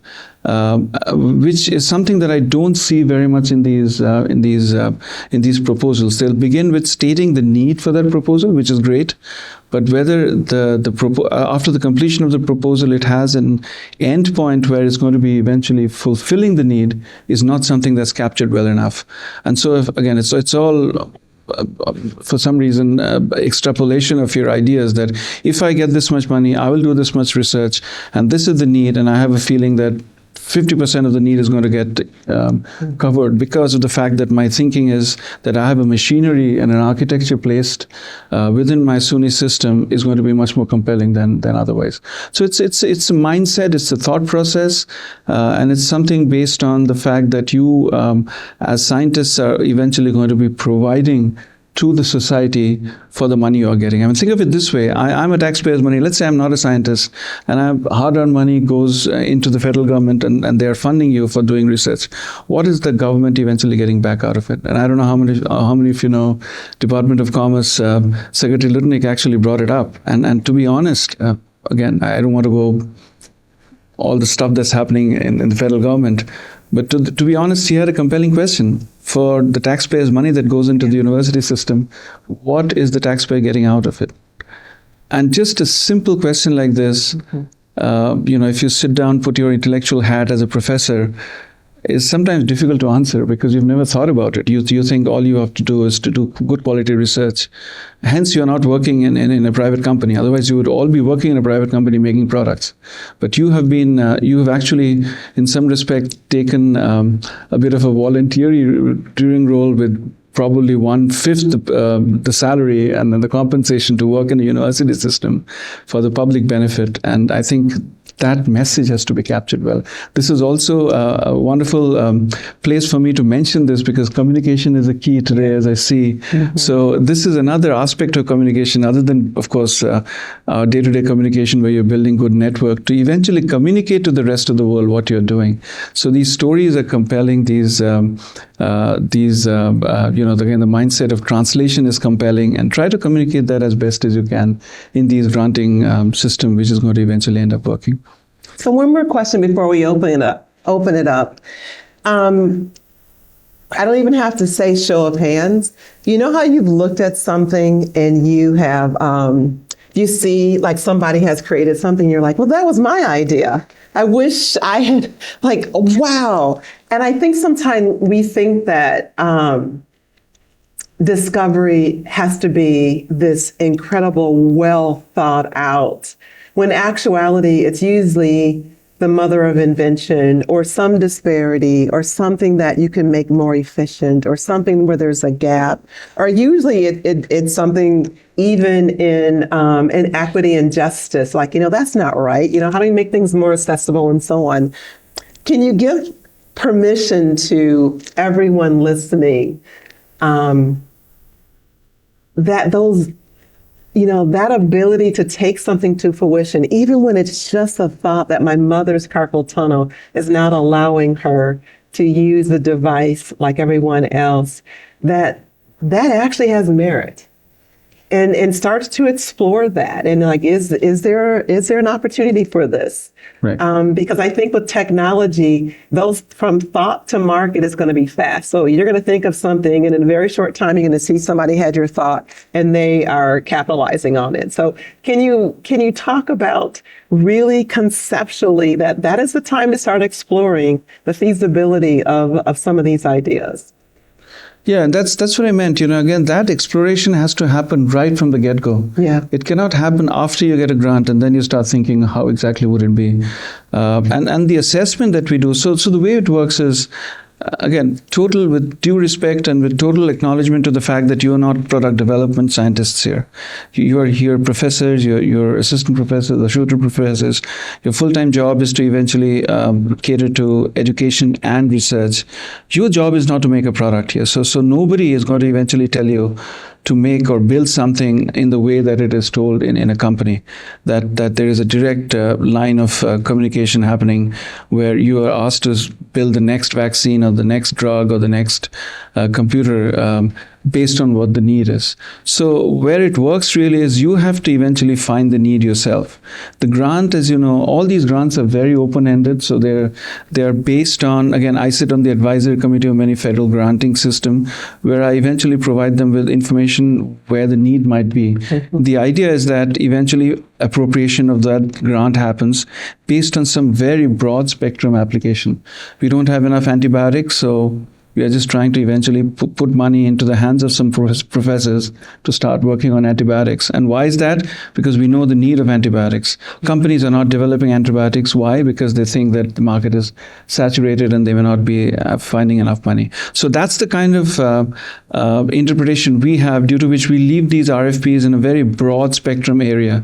However, it's your job to then connect that broad spectrum application with a needs-based thought process when you eventually putting the grant together. Hence, I'm saying you have to kind of think about it from reverse. That if I were working in a company and I were to make a product around it, how would I write the grant differently? And why would I make it more compelling for a reviewer to eventually get that grant? So oddly, again, when we get invention disclosures, guess what we do? When we get, like I said, we get upwards of 400 invention disclosures in the SUNY system. So the first thing we look at the invention when we get the invention is, guess what we don't look at the patentability. It's important. We need to know whether it's patentable or not. We don't look at how much more research is needed. No. The first thing we do is go out to the rest of the world to figure out whether there is a need for this invention at all. And frankly, if there is no need, it doesn't work. So let me give you another example here. So in the composite space, there was one faculty member who invented a material. This was like a material like something like a cloth piece. And if you go to his lab, this cloth piece just looked like a cloth. And he said that this was built by DoD money because this piece of cloth is very unique. It's got some nanostructures in it. And this was built basically in the defense sector because and this was during the Gulf War that was going on, our soldiers were getting stabbed. I mean, they had bulletproof vests. So there was bulletproof. But again, when we are talking about countries like Iran and Afghanistan and some of these Gulf countries and Kuwait at that time, they were getting stabbed, and unfortunately these bullet vests were not good enough. And so the DoD asked the faculty member to work on it. He got the grant, made a wonderful material that was anti-stab. So when that piece of cloth was brought and you actually put a dagger from as high as the top of the roof, it would hit. And guess what would happen? It would ricochet and fall off, because it was, the moment the impact happened, it became rock solid. It was called the STF technology, shear thickening fluid. So, of course, jackets were made, and there are many lives of our armymen that got saved from there. But then they said, the DoD said, hey, Tech Transfer Office, you are free to market this to and make any other products other than, of course, vests and jackets, because we are using it. So we were free to find a different application. What application would you think this would be valuable for? I would think it's got so many great applications. How about surgical gloves? The doctors get haircut. How about, I don't know, can you think of anything else? Helmets, we thought. Tires, invincible tires that will never be punctured. And guess we found no application whatsoever of that one. We went to Goodyear and said, oh, can you think of a tire that will be puncture proof? No matter how many nails go in, it'll never. And they said, we don't care. We want tires. We want to buy tires. Right. So that's our business model. What the hell are you talking about? and so it failed. What I'm kind of getting at from this story is that there could be fantastic technology, but if there's no need for that technology, that could not be of any value. So the first thing that we do as an analysis to eventually select what this technology is valuable for is the need. So again, if I have an inventor come to me to say, here, knock, here's the invention, and I know exactly the need because that's how I wrote the grant, that's fantastic. So let's open it up to each of you. See, I told you. Oh my God. All right, let's go ahead. Yes. So I'm also the Associate Dean for Research in our College of Arts and Sciences. And I apologize if this is not an appropriate question to ask, because I know we're primarily a STEM bunch. but I work with researchers in the social sciences, in the humanities. And my first reaction to all of this is sort of, what's the message to those folks who are not in a discipline where it's sort of obvious that you can turn something into a product or a patent? And I wonder if there's a way to involve them in the conversation. Maybe there's something I'm not seeing in terms of commercialization. Is there sort of a danger that we're creating sort of two classes of researchers at our institutions at a time where I think they're already feeling under threat and left behind? And maybe relatedly, is there a danger in sending the message to the taxpayer that they're only paying for tangible products, when I would argue they're also paying for students getting education in history, philosophy, and so on? So I apologize if this... So like I always mention, like I always mention, there are always two buckets that we are working around. One bucket is education, and I did not touch upon education because this was a research leadership summit. So and my apologies, I did not mention that at all. So that component, I think the taxpayer is very satisfied. And if you kind of go out to tell the rest of the world how much you're creating workforce and how much you are actually training some of the newer generation people to do something great is wonderful. However, having said that, I do want to mention that innovation is not confined to science. I'm just going high level because 80% of our innovations are protected by patents. But there is an aspect of copyright, there is an aspect of trade secret, there is an aspect of, and then there are tons of examples I have where educational content has been copyrighted, where material has been given off to the rest of the world in a way that you have claimed ownership and has gone to the target audience only because we actually found the right channel to do it. Sometimes, again, you just give it off as a freeware, which is fine. But anything that comes for free is perceived by somebody who's taking it with a completely different mindset. So we have, again, mechanisms to talk about something that might be of value to someone else, of need, where we can package it in a way that would be of something. So this is agnostic to STEM, to be honest. There's nothing that we are stating that has to be only in the STEM area and not in the humanities area. And I feel like sort of as we're thinking about communication, I think it'd be really helpful to find a way to communicate with those folks in the social science and humanities, because I think they would listen to this and feel like this is not for me. Right. Yeah. Right. Yeah, when we are all more trained, I think, to think in that direction. So I think maybe a future academy. Sure. I saw hand. Yes, please. And Can you do the mic, please? The mic, please. Yeah, thank you. There. I saw a slide. It shows industry as co-creator. So we, the professors or faculty in the SUNY system, we are employee of the state or the university. So how an inventor, that is a professor or scientist, can participate creating an industry, and how much he can participate, and what is the financial negotiation or operation he can be in, or she can be involved. Could you highlight about it?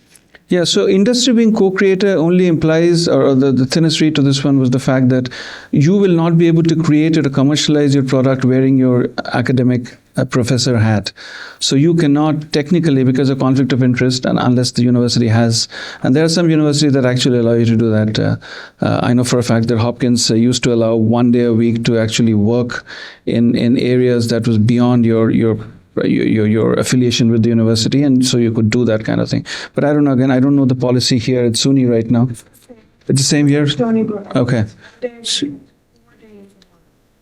So you can technically work for commercializing your technology, even wearing your professor hat, as long as you've cleared anything to do with the confidential Again, we can take a look at, because unfortunately, again, the way it works is SUNY has a policy, and then every university has their own policy. So there is a bit of a review that we have to do for each of these policies. But my intent of using that slide was to say that there is some place that your buck will stop as a professor, and then the company's job will begin. And mostly those are in terms of providing resources where it goes beyond our capacity. For instance, developing of prototypes and testing it, doing clinical trials for many of these drugs. This is not something that is customary for university professors to do, but then that's where the companies can come and interplay in that space where we can hand off. Now, this is the easiest way of handing off a technology that is completely federally funded, and you are the professor of that one.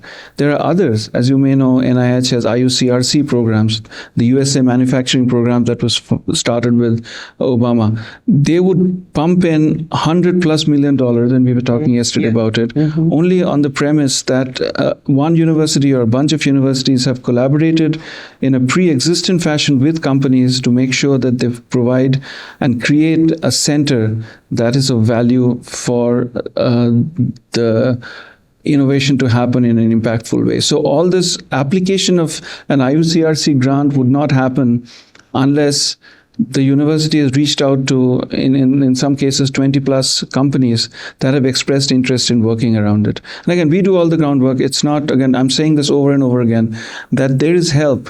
If you have any kind of a situation where you need assistance, please give us a call, and we are going to eventually work it with you to build this kind of an architecture which will make it more compelling for you to get the $100 million grant as needed. But just left to yourself is going to be really hard for you to eventually get. I'm asking about the systems policy for all of us, the professors. For example, Stanford, they encourage startup companies. Right. The professors building startup company, building the university's research foundation as well.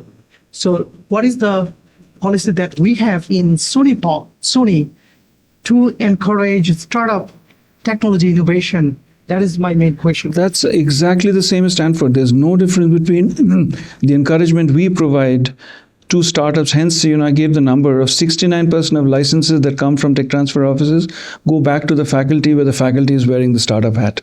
So you will work with your postdocs or your peers to build a company ground up. And I was, like I mentioned, I was talking to Bhaskar, and he's wanting to do that as well.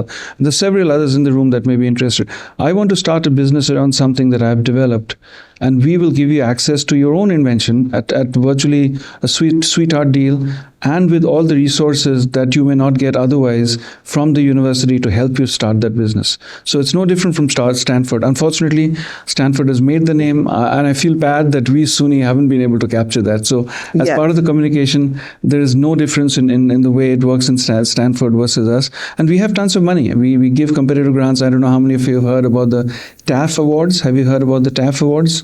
If you haven't, then you should Google and just or reach out to me. I'll give you. So every year we actually give competitive grants to our own faculty members to start businesses. And TAF is basically covering that much money that you would need for you to go over the valley of death, where you still don't have a company, but you want to validate, you want a little more money to eventually do some more tests to see whether your innovation works or not, and we will give you that funding. And it happens on a year basis. So go and see TAF, and you'll get the Technology Accelerator Fund, and you'll see how much money is granted. And by the way, TAF awards are open now. So if you're really planning to do it, I think you have another month to eventually apply for them. Okay. Hi. All right, Hi. Sabina? Yeah. Hi, my name's Sabina Hirschfield. I'm from SUNY Downstate. Hi, Sabina. I'm in a bad physical position. Thanks, Chris. So I met up with your tech transfer person at Downstate, but what I don't understand is, like, how do they get in touch with, if you don't know who to talk to in the world, like you want to develop a product, or there is a product, but you want to partner with a company. How does SUNY get involved and do that? We will reach out to the companies on your behalf. So I have to do the homework and then tell you who to reach No, not necessary. You just let us know what you have that you want to develop. So give us what you really want. I will. And if yeah. And my colleague Mahfouz, he's actually he's the one who is the conduit. You can reach out to him, or you can reach out to me, and whatever you have in mind, let us know. And if it's like you already have a company that you want to eventually collaborate, let us know. Good. If not, you let us know the fact that you are interested in working with companies in this space, and we will reach out to those company members and see if they'll be interested in working with you. So okay, thank you. So yeah. All right. There and then there. Okay, I have a question. So I'm doing research on gene biomarkers, but the U.S. Supreme Court just ruled several years ago, BRCA1, BRCA2, this kind of genetic mutations cannot be patented. Mhm. But let's say if we're in the space of mRNA expression biomarkers, and we develop gene assays to for clinical applications, but it has been really hard in the recent years to get this kind of patent approved compared to 14, 15 years ago. So do you have any comments on that, on this recent Yeah, because we have to go into the granularity of that particular class action. This is a Supreme Court ruling that had happened, but there is still a lot of issues going on with USC 101, which is, the basis of what you can or cannot patent. And so USPTO is working around it. Again, in light of the fact that this is more of a generic talk, let's talk one-on-one. Okay. And I'll be happy to discuss your particular case and see whether we can work something around it. Thank you very much. Sure. Hi, I'm Claudia Marks. I'm associate professor at Binghamton University. This might sound like a weird question, but is it ever too late to talk to you? Say that again? Is it ever too late to talk to you, to the tech transfer? Well, that's right. That's right. No, that's a good question. I would tend to say no, unless it's a situation where for some odd reasons you have left the university and you have no affiliation with SUNY anymore. But I think in general there is nothing like too late. In other words, if it's more centric towards not your career affiliation with SUNY, but it's more centric towards the fact that you still are at SUNY, and then you have an innovation that you may have maybe cats out of the bag kind of thing, and you want to see whether you can salvage it. Yes, those are the times when we definitely want to talk to you. Yeah. Thank you. Yes. Hi, I'm Susan Clark, University of Buffalo. So I do a lot of collaborative work, and I'm wondering how this works if you have, a team of people who are creating something, and it's hard to sort of say, this is Susan's work or, intellectual property versus a student or a colleague. And just a sense of how that works. Well, again, those are all, we have to go to some level of granularity as to who is, so we are not the people who eventually dictate whose patent or whose intellectual property it is. It is all dictated by the patent law. So we actually will sit with you, we will provide you or get all the information from you and provide you with suggestions and recommendations of what to do. But does it ever go to a team, or does it really have to be to a particular person? No, it can be a team. It can be. Yeah, Okay. Absolutely. Okay. Absolutely. So again, the way it works is team is always better, but there could be, like you say, it's just like authorship in a publication in some respect, that there could be multiple members in a patent application. And again, the patent law actually dictates who could be the owners of particular claims in a patent. Again, we can talk in detail about it, but for sure, you can have multiple people in a team. Yeah. All right. My name is Mary Collins. I'm from Stony Brook, and my main question has to do with the funding timeline chart that you put up that showed industry as flat and not as substantial a contributor to funding as the other two institutions. And I'm thinking about this from the standpoint of the fact that I'm pretty used to getting letters of support from community groups or from organizations where I can understand what their incentive structure is, and I can, create a relationship with them that then I hopefully don't show up at the 11th hour and just want a letter, but really I've cultivated some sort of, foundation for co-creation, you might call it that, in that way. So do you have, is there an analog in the industrial space? I mean, because usually my experience with industry is that their time is sort of spent differently. Their incentives are different, like billable hours is not something I think about really. And so is it an analog in that context, like that you would have a letter of support from an industry in an earlier stage of grantmanship or something like that, or how? I can understand that I have an idea and you then know the landscape of the industrial partners or something, but how how does this work in the context of like ideation and co-creation, which at least in the environmental space, like we know that use science is about co-creation, really. Like you can't just do your science and say like, here, I did what you needed, but I didn't know what you needed, right? So could you maybe talk about that a little bit? This is mostly something that's going to happen in an evolutionary manner. So first thing is, of course, the seed. You have a relationship with a company. Again, I keep saying this, come to us to say that I am working in this particular space, hopefully in the STEM area, and that I have a company that is also interested in working in this particular case, and this is the company interested. We do the matchmaking and we have an active discussion, and we eventually want to make sure that whatever is getting co-created is happening in a manner that they need your help and you need their help. So it has got to be a mutual, something that they mutually like, and that is beyond just, the number of hours or the billable hours and stuff like that. So there has to be them wanting something to work with you, and that's usually a two-pronged approach. Either they want because you got the brains and the capacity and the some kind of source that they are not getting from their own internal scientists. So you are the expert in that particular space. So that's one. And the other thing is sometimes they're looking for workforce. So they're trying to see whether they can actually hire your graduate students when they eventually mature and become graduate students.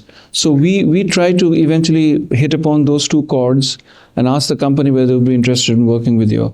And so that's where it gets a little, again, we go back to this communication mode here. Professors don't eventually do that kind of a collaboration in a very intuitive manner. They would, again, the kind of thought process is kind of what yours was. They're in a different world, they work differently, they're thinking of different kind of needs, they're compensated, they have bonus schemes, ours is not. But that's really not, you're missing the boat here in terms of the communication. So we will do that communication on your behalf, and then we'll see if it works good, if it doesn't. Hence, like I mentioned, the Alexa example just for this, because it started with one faculty. Now there are 28 faculty members, and you can go to the Johns Hopkins website to see. It's a PhD program. It's a program that's proliferated based on that one LLM model, which incidentally, of course, was a big hit at the end. But it wouldn't have happened if that professor didn't come, like you could come to me and I eventually give them what is needed out of them. Does that sort of answer your question? Okay. Our last question. I think we'll have one more. Did we? Did I miss one? One person has been... Oh, I'm sorry. Yeah, but one we can have and two. We'll do two. Yeah. One and two. Thank you. 30 seconds each. Yeah, please. She's been waiting. I'm sorry. I'm Yubing Xie from the College of Nanotechnology, Science and Engineering of Albany. So first, I want to thank you and your team for being very supportive from the time we filed an invention disclosure and filed like a provisional patent timely, so our graduate student, undergraduate student can present at the conference. So quick question, what's the percentage of provisional patent convert to non-provisional patent, and what's the decision made, like factors? Right. So that's a good question. And again, it goes a little bit into the granularity of it. But you know what provisional patents are? U.S. government basically gives you 1 full year for you to file a patent, and then gives you a year grace, what they call it a grace period of time, for you to think whether you want to really put all your resources in it. Provisional patents are cheap. They cost something like $200. So we do provisional patents quite a lot, and we want to do it only because we want to give you the benefit of ownership right away. So the moment you give us a disclosure, we immediately file a provisional as quickly as we can, and I have my own patent attorneys that do it. So they do a really quick job, and we slide it through your SPDO, so you have a date stamp that this is the inventor that filed it on so and so date. But then we get another 12 months to actually make up our mind. And what we do is very aggressively look for need, as like I mentioned. So what we do is we market this technology to every which company we may be interested in it, and figure out whether they would eventually provide us some feedback. We have a questionnaire that we send to them. Many companies don't even bother, so they won't even respond. But that's also a good feedback for us, that this is an invention that came from UAlbany, but no company is interested. But lo and behold, once in a while, companies come back, they want to talk, they want to provide more money, they want to discuss this, and that's when we eventually do the conversion. Sadly, the percent of conversion is not very high. It's less than 20 or 25%. But that doesn't mean that the quality of the research is bad. It's just that there wasn't much need for it. So that's kind of the matrix. Once we eventually take your patent for a full filing, active discussions happen, and the intent is for us to license the technology and get you back some kind of an incentive and reward for doing what it is. Thank you. Last question. Thank you. Dear College of Optometry, and I know TAF you're talking about. I just failed, and any other chance to apply? Any other funding opportunity? Yeah, well, I'll connect you with the person who runs the TAF, and she can tell you more about other programs as well. So just shoot me an email if you can. Right? So thank you, everyone. Would you join me in thanking Jared and Goswami? No. My friends, coming to the stage, an associate professor from SUNY Upstate Medical University with a talk titled Cellular Lego Bricks, the Molecular Building Blocks That Shape Life. Please welcome our first Alda Spotlight presentation speaker, Dr. Jessica Henty-Radilla!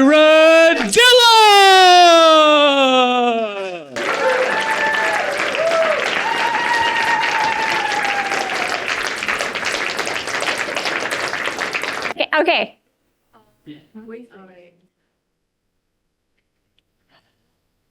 Legos. When you buy a box of Legos, you might get this exact box. And there's one really important thing about Legos today. They come with instructions. And if you follow those instructions, you can take that set of Legos, the same building blocks, and you can make a really great house, or a really cool car, or even a wizard. Same building blocks. Now, if you follow the directions, you get what's on the box. However, you could be like me, and you might not be very good at following directions, and you get something different. And you could even get something different if you're not sure how the pieces are supposed to go together.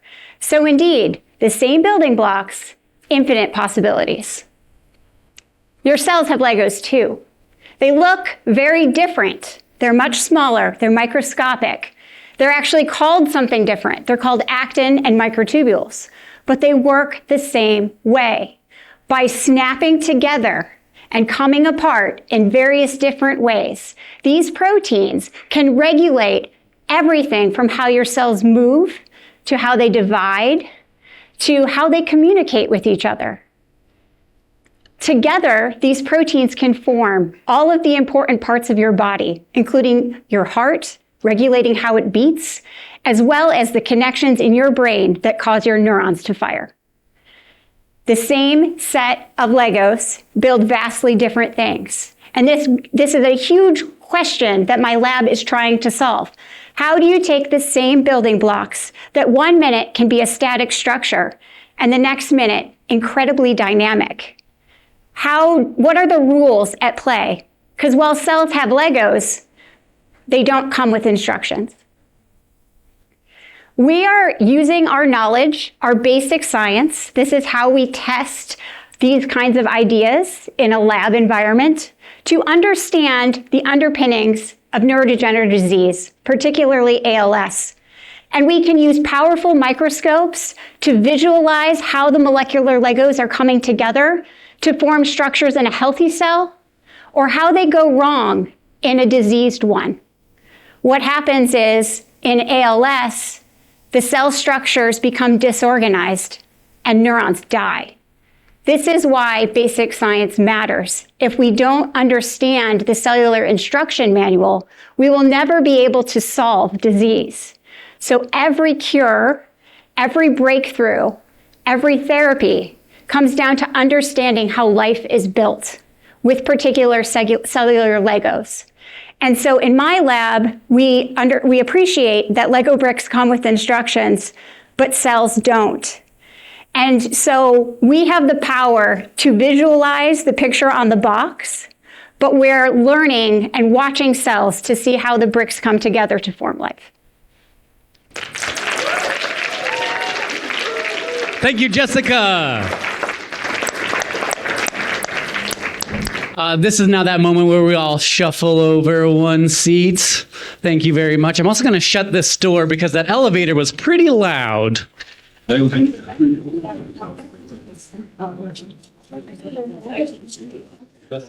also going to let you know who's kind of on deck. If you understand or have ever played American baseball, the person who is like, there's someone up to bat and there's a person waiting to bat. So the person waiting to bat, I will mention, just so you know and you're ready. Susan, you're on deck.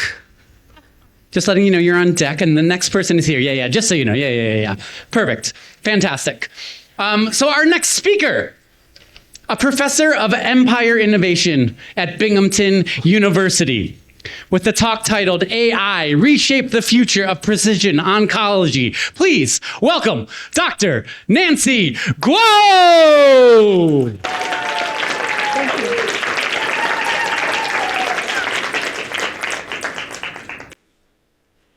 Every single day, 5,500 people in the United States are diagnosed with cancer.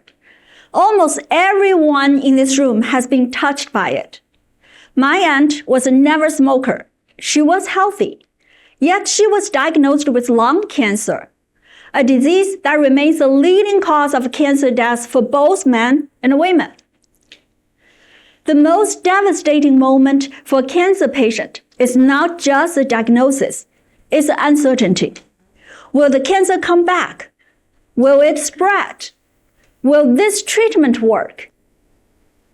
Today, oncologists still can't reliably predict which patient will develop recurrence or metastases. And when cancer spreads, it accounts for 90% of cancer deaths. That's a problem we're solving. We have developed an AI-powered gene test that predicts the risk of tumor recurrence and metastases in lung cancer patients. It works much like a COVID test, but instead of a nasal swab, we analyze a small piece of tumor tissue. Using our proprietary mRNA chip and AI algorithms, we generate a precise risk prediction that helps oncologists make smarter treatment decisions to prevent tumor recurrence and metastases. And our gene test is designated as a novel technology in FDA review. And we're not stopping there. There is more. We're also building AI systems to discover new drug options for cancer. And now, by integrating quantum-enhanced AI, we're accelerating this process even further. By unlocking quantum computational power that allows us to deliver faster, smarter, and more scalable solutions for patients worldwide. Our technology can be applied to many cancer types. Our mission is to give every cancer patient a clearer and a better path forward. Thank you. Give it up for Nancy.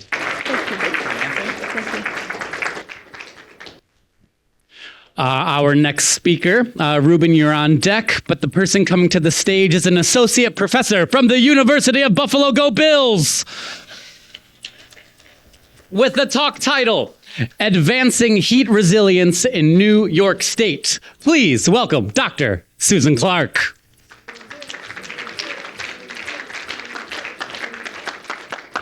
That's more than flooding, tornadoes, hurricanes, and lightning. Heat can be particularly problematic for traditionally cold areas like New York State because we just lack the experience and capacity to cope. In fact, in 2025, a report for New York City found that on average every summer, we lose 500 New Yorkers prematurely to hot weather. That includes indirect deaths. And heat is known to be a silent killer. Its effects are often invisible. They're gradual, and they lack that immediate destruction that's associated with other kinds of natural hazards events. So we tend not to treat it with the same urgency or prioritize it in our planning.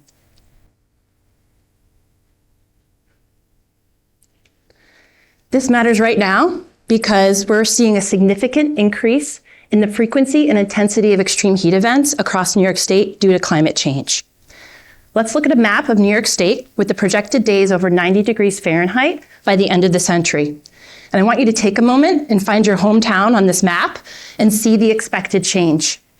So for me in Western New York, we might experience as much as 55 more days a year over 90 degrees Fahrenheit.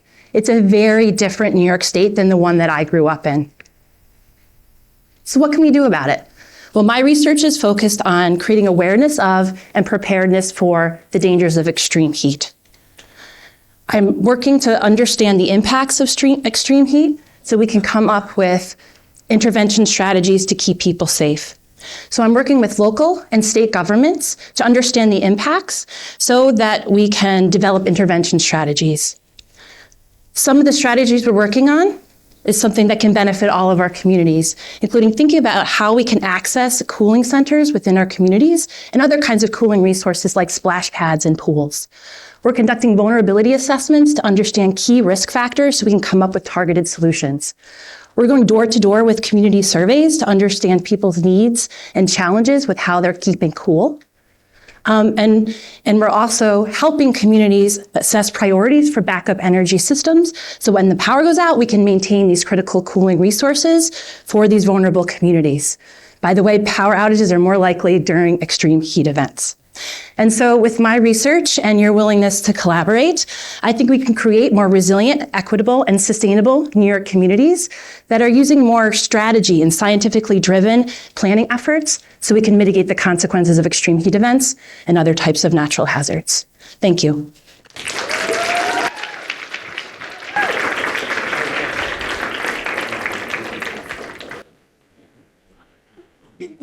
All right, on deck, of course, Dr. Zhang.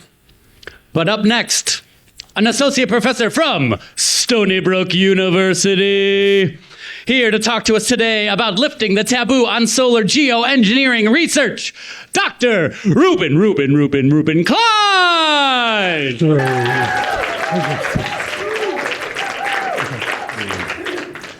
So Kim Stanley Robinson's excellent novel, 2020 novel, The Ministry for the Future, opens with a heat wave in which tens of millions of people die, and that leads a single country to deploy solar geoengineering technology that leads to all of the events that unfold in the plot.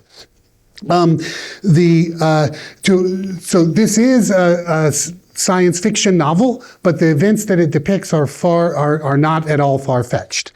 To avoid this future, we should prepare now when we calmly and deliberately while we still have the time.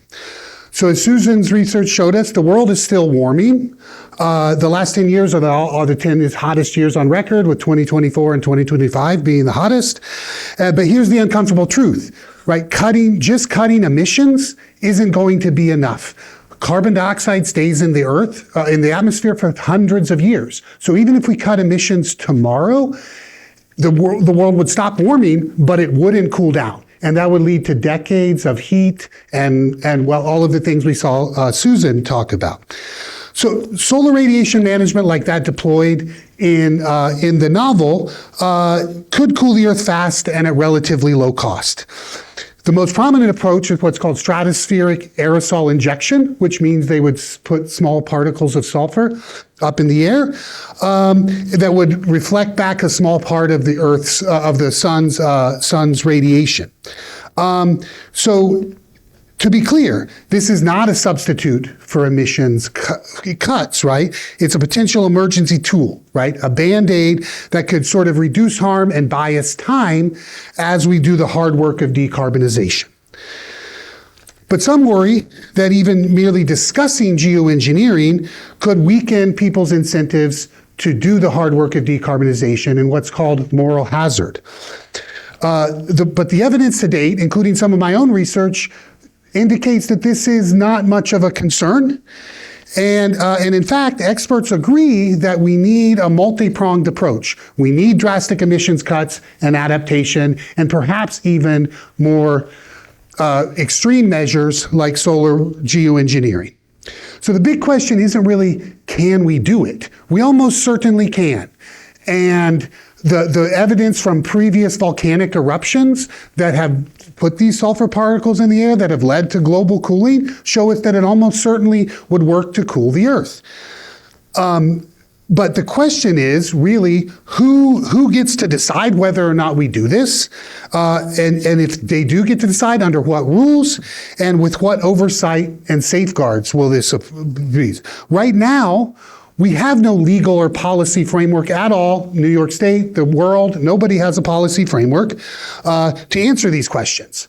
And because solar radiation management is relatively cheap, it could be done by a single country, or even a single wealthy individual could do it, and right now there is no legal thing that says they can't. This is what's called a free driver problem, and the free driver effect means we absolutely must prepare, because someone could just go out there and do this tomorrow.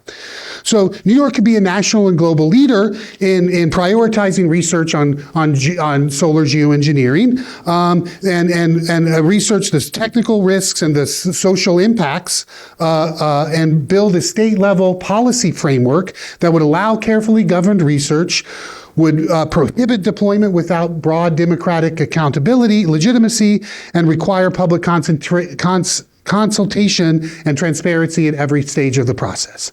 So we need to talk about geoengineering, not to deploy it now, but to understand it better. Thank you. Thank you, Ruben.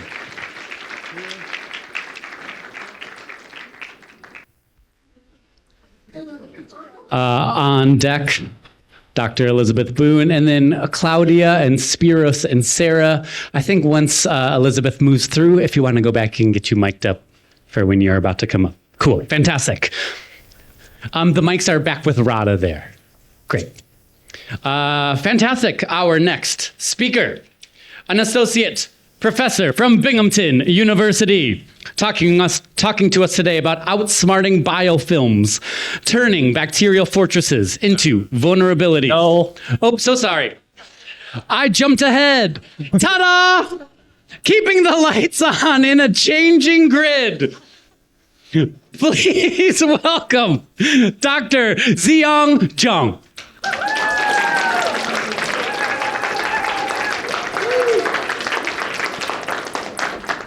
Okay, I can talk about power system, not the other one. Okay, have you wondered that why when you turn the lights in your home, they are always bright? Which is different than our high school experience. When we put in more light bulbs in a circuit, they become dimmer and dimmer, right? So something is doing something in our power system. That's the generators. So we know generators, they produce power, that's their primary job. They also regulate the frequency and the voltage of our grid when we add in loads to the system. So that's why no matter how many appliances we turn on, we always get reliable power at our house. Okay, but that system is under a lot of stress. So first, we have an aging infrastructure. Our power grid is very old, generators are retiring. Second, we are adding distributed energy resources to the grid, which are relatively small, and the operators cannot see them, they cannot control them. Third, we have growing demand from electric vehicles to data centers. So altogether, we have a much more complex power system, and the system is under a lot of stress. In our research, we ask, how can we solve all this problem by not having a massive infrastructure upgrade? Okay, so our approach is to integrate energy storage systems at a different level of power system. For example, a battery plus an inverter control, together they can behave like a generator. So if you have a correct control technology, they can produce power to support the power system operation in real time. So as our generator retires, these new players will come into the team. They will be the stabilizing force to our grid. If we do that, we can avoid costly infrastructure upgrades. That means, first, we can deliver the power to everybody as reliable as we are today. Second, we can meet the increasing demand from data centers.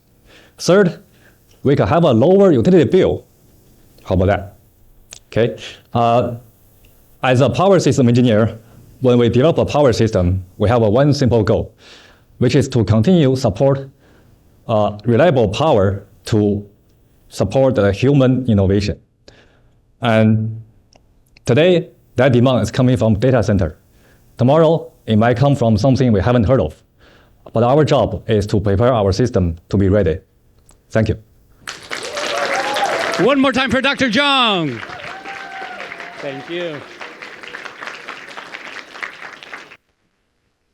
And now the talk you've all been waiting for. Finally, outsmarting biofilms, turning bacterial fortresses into vulnerabilities. From Stony Brook University, not only a professor of chemistry, but an associate dean of her graduate school. Please give it up for a very busy and very smart person, Dr. Elizabeth Boone.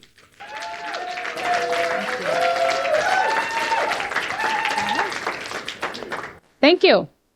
So, imagine a world where routine surgery, a simple infection, or even a scraped knee could turn deadly. That sounds like science fiction, but it could be our future thanks to something called antimicrobial resistance. Antimicrobial resistance is when bacteria evolve the ability to survive treatment with antibiotics that once killed them. In that world, our medicine simply stopped working. And we're already seeing the consequences of this. Pneumonia and urinary tract infections, once easily treated with antibiotics, are now becoming killers. It's estimated that by the year 2050, antimicrobial resistance will kill more people than cancer and heart disease. The strategy to stay ahead of antimicrobial resistance has always been simple. Just keep developing new antibiotics, trying to keep one step ahead of the bacteria. But that strategy is not working. So my group at Stony Brook University is taking a different approach. To understand, we first have to rethink how we picture bacteria. So most people think of bacteria as tiny cells individually swimming around on their own. And that's true some of the time. But they can also live a different way. They can also live in what's called a biofilm. A biofilm is a highly organized community of bacteria living within a slimy protective coating. You can think of it as a bacterial fortress. And that fortress really works. When bacteria are living in a biofilm, they're up to 1,000 times more resistant to antibiotics that would kill the very same cell on the outside of that biofilm. Ta-da! That would kill the very same cell on the outside of that biofilm. But here's the good news. Here's the exciting part. Biofilms are not permanent. Bacteria can choose to enter a biofilm, and they can also choose to exit a biofilm. And when they exit the biofilm, they lose that fortress. For example, the small gas nitric oxide has been known for years to trigger biofilm exit. My group at Stony Brook University has been working for the last 20 years to understand why nitric oxide has that effect. And recently we've had some really exciting breakthroughs. We now know the proteins that detect nitric oxide, and we know how they work. And armed with that knowledge, we are prepared to take a different approach to combating antimicrobial resistance. Rather than trying to break through the bacterial fortress with stronger antibiotics, we're going to ask the question, what if we could convince the bacteria to exit on their own? Thank you.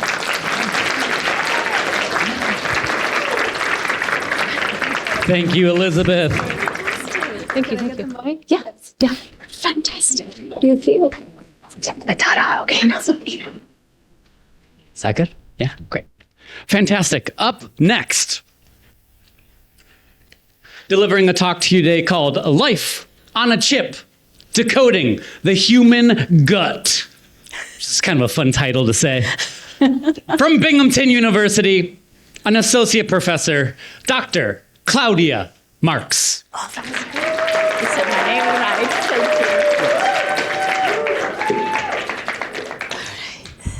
Thank you. Forward.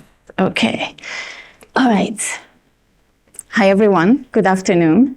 So you all drink something every day, right? Look at this bottle. When you drink a beverage, you start a complex journey through your digestive system. At the center of that journey, it's your small intestine.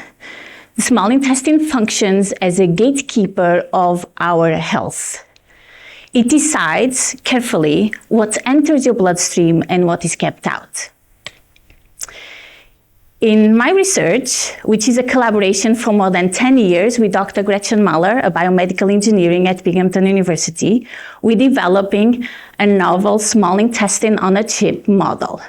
And this model will allow us to determine what are the effects that artificial substances like nanoplastics and food coloring additives actually have in our health.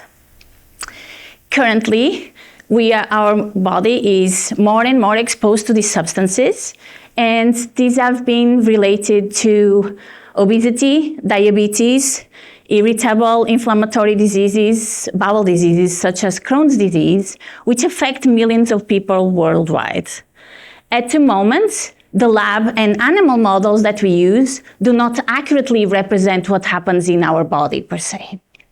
So by having this novel model on a chip, which looks like this, okay, you can actually have a window into our small intestine to see what is happening inside of our body, okay? With this novel model, then we can also see what changes are happening. So for example, if you take a beverage that has a lot of sugar, with these new artificial molecules, your gut becomes more leaky. And that means that can't control as much what comes in and goes out, or stays out. So if your sugar suddenly comes into your bloodstream, you have a blood sugar spike, which is not ideal if you have diabetes or Crohn's disease, right? So this novel model can allow us to look deep inside our body. Before, everything was hidden. We couldn't see, the small intestine is hard to reach. With this, we can see what happens because we can culture bacterial cells as biofilms, thank you, Liz, and eukaryotic cells from our human intestine at the same time in a relevant model that truly mimics how our small intestine behaves. By doing this, then we can change how we ask the questions, okay, when we are trying novel consumables. And we can also test safety and protect our human health better. Because when we can truly see how our body actually reacts to environmental substances, we can make smarter choices about the novel products that we develop and to our human health. Thank you for your time.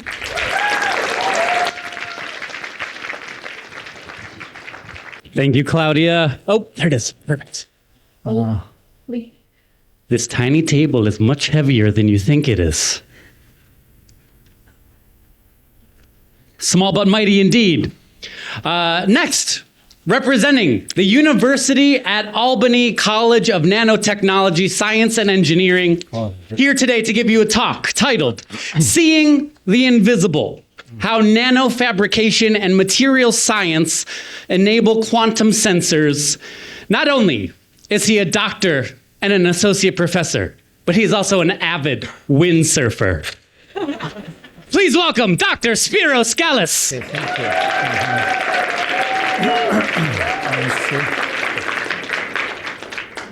Okay, let's perform the following experiment together. Let's visualize and let's imagine that we have these tiny devices, these sensors, which we'll call them, actually, do I have a point?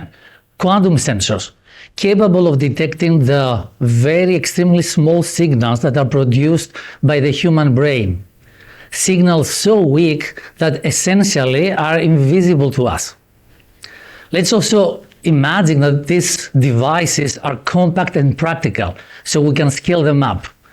So these quantum sensors could transform the way we actually study the function of the human brain, and also can enable new approaches for early disease detection and also biomedical imaging. So this is one of the visions behind my research. In my group, we actually design and fabricate these quantum devices, these quantum sensors that can advance and also enable next generation sensing, imaging, and biomedical technologies. So in a nutshell, my research combines fundamental science, engineering, and also optics in order to build these devices that essentially what they do is to manipulate light at the nanoscale.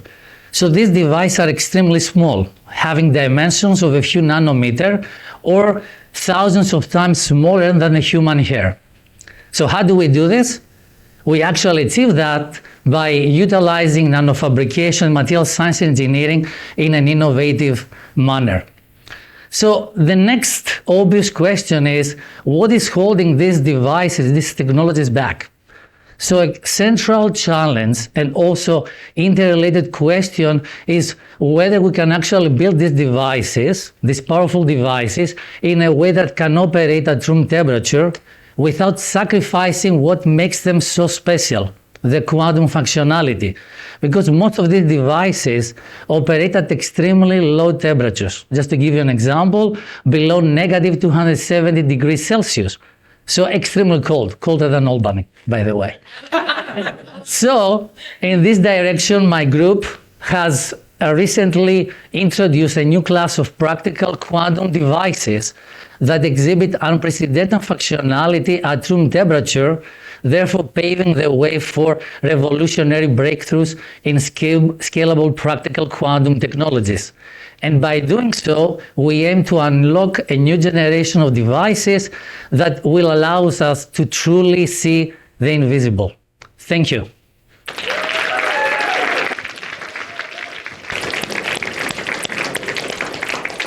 Thank you, Spiros. Our next speaker, coming to you from SUNY Polytechnic Institute, talking to you today about hard-soft hybrid robotic joints. Please welcome Dr. Sarah New.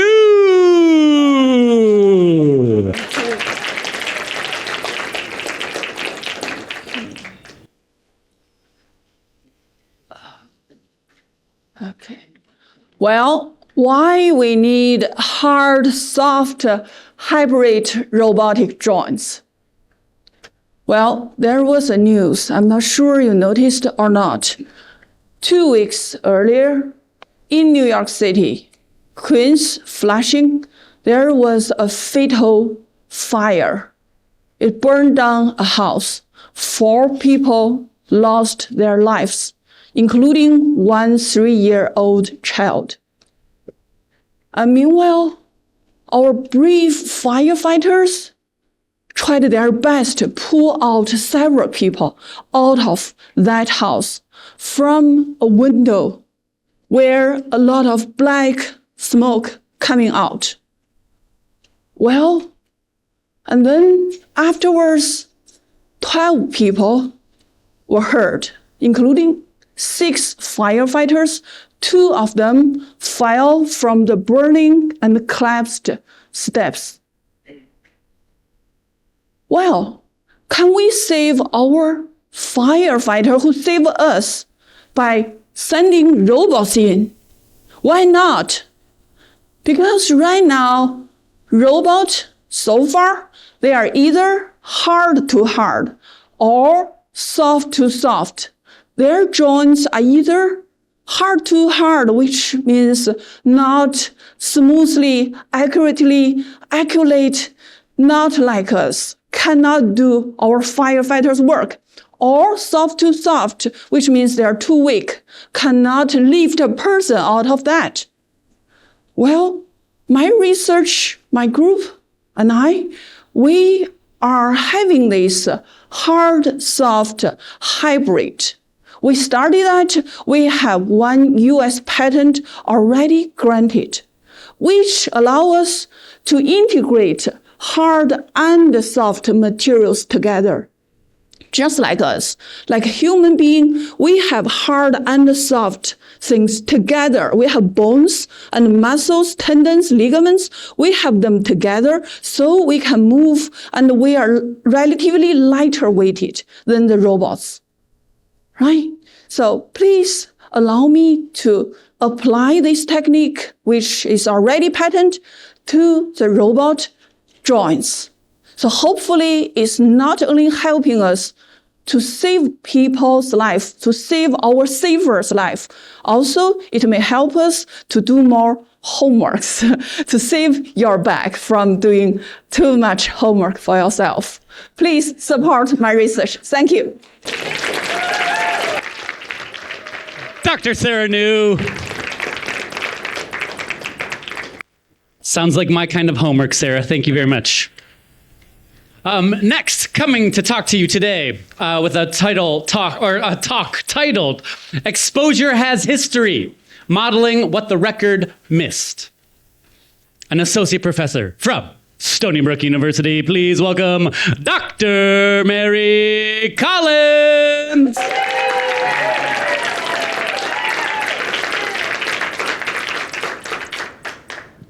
Okay, so imagine you're sitting in your kitchen and you're drinking the glass of water you drink every morning. And it just tastes a little off for some reason, but you don't think that much about it. You go along your day. But then you notice that a neighbor has a new and unexplained disease, and then maybe another neighbor, and you think to yourself, you know, I wonder if these two things are connected. And so you maybe say something, right? You contact the health department or something like that, and they send out a disease investigation team. And these people are experts. They have data. They conduct tests. And they come back to you and they report, nope, it's fine. It meets the standards, and you're good to go. What I want you to know is that what you noticed and what they can't explain could be part of the same puzzle. And we might be looking at the puzzle, imagine across a table, and there's some pieces missing, so we can't tell exactly what is shown on the front of the puzzle. But what you experienced was real information, and science is only now learning how to incorporate it into how we know what we know. For a long time, environmental science has marched through these tasks one by one chemical, one place, one disease outcome, all one by one. This work has real value. We've learned a ton from this work, but it's kind of like trying to understand what a cake tastes like by tasting one ingredient at a time. It's not that you don't learn something, right, when you taste one ingredient, but you miss everything about what makes it whole. So I build models, right? My job is to reconstruct what people were actually exposed to in the water today, but also in what came before, in combinations across place, across time. Take PFAS, for example. These are these forever chemicals that I'm sure you've heard of. They accumulate over decades, they travel in mixtures, and they are inexorably tied to the history of place. So understanding what that means for someone's health means understanding and reconstructing that history, and that requires more than the data that we have at the moment. So here's where it gets interesting. We have an investigator where we know what they know. We have a community that says stuff like the water tastes different at a certain time of year. That side of town has always not gotten the newest pipes or the most current technologies. So my work is about building tools that change that by taking into account what residents know and what experts know and putting it together in a framework so that we can better understand what that means for everyone's health. So back to that person that I was talking about that was drinking water in their kitchen and noticed that something was off but was told that everything is fine. My work is about making sure that next time someone says something has changed, we have a way to incorporate it into what we know, not just as a complaint, but as evidence as we march forth to understand the world. Thanks. Thank you, Mary.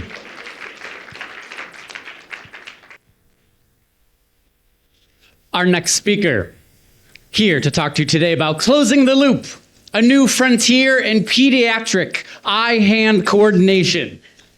From SUNY College of Optometry, where everything is always looking good. Optometry joke, but an associate professor, please welcome Dr. Jin-Young Wang.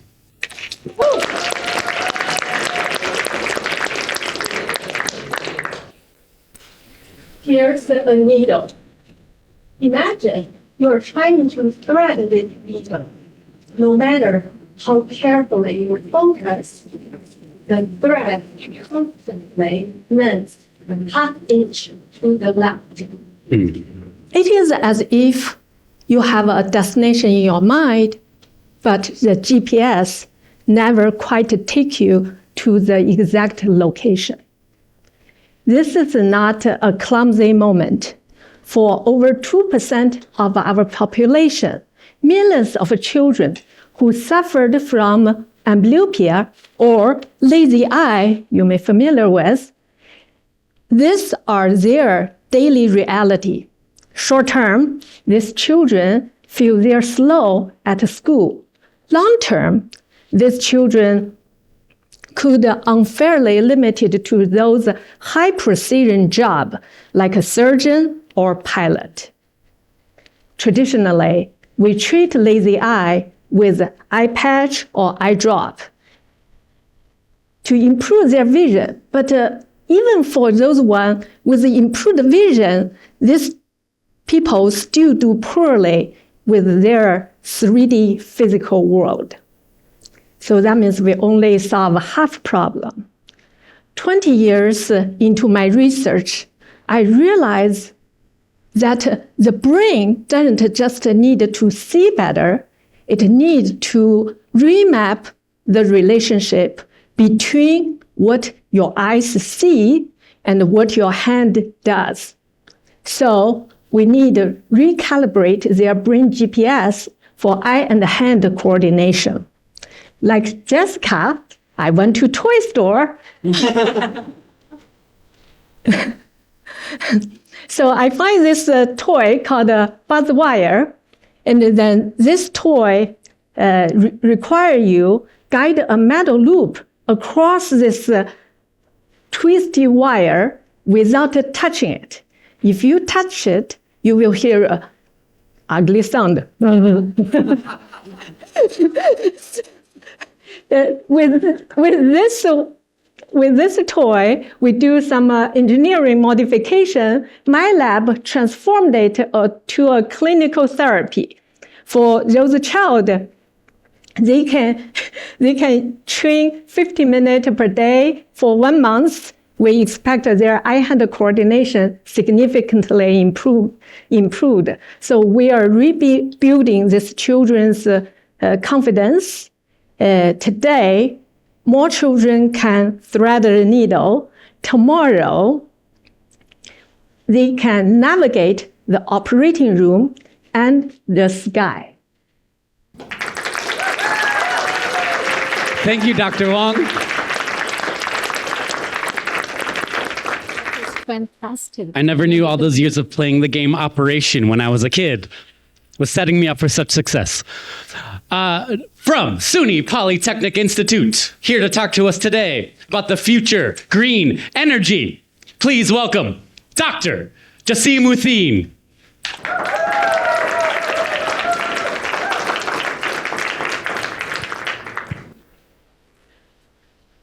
Every morning, millions of us does a simple thing.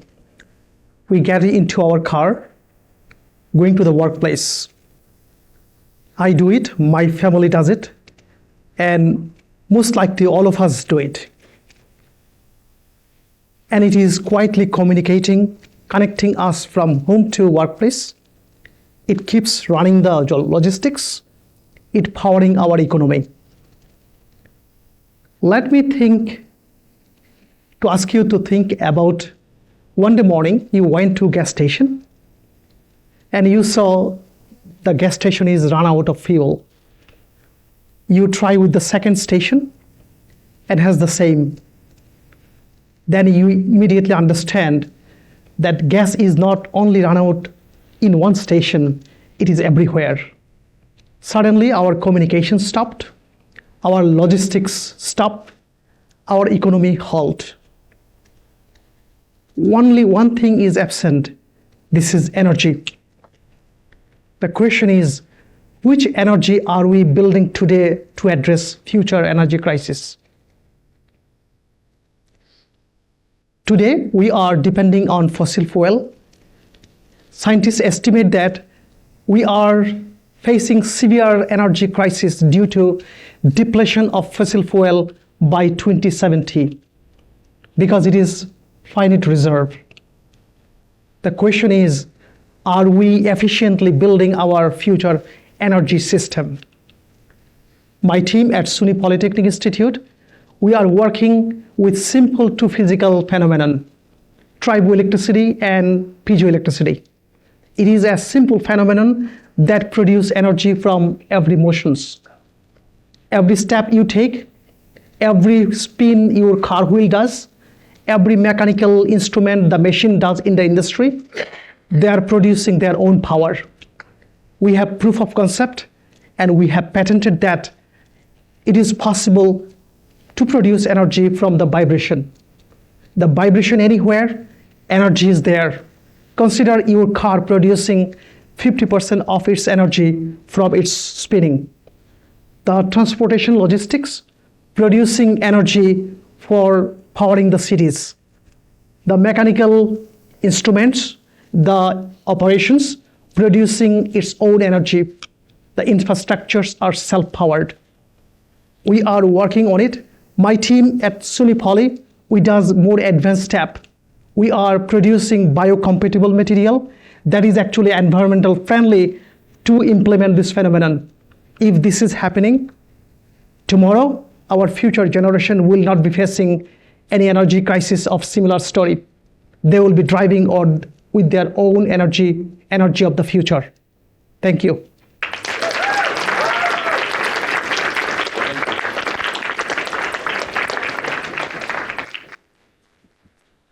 We have two more speakers, and then we're going to take a little bit of a break here, folks. So just giving you a heads up there. Now, coming to you again from Stony Brook University, a professor and vice chair of research in neurology, here to talk to you today about dementia in America and beyond, a call for prevention, communication, and connection. Please welcome Dr. Helena Blumen.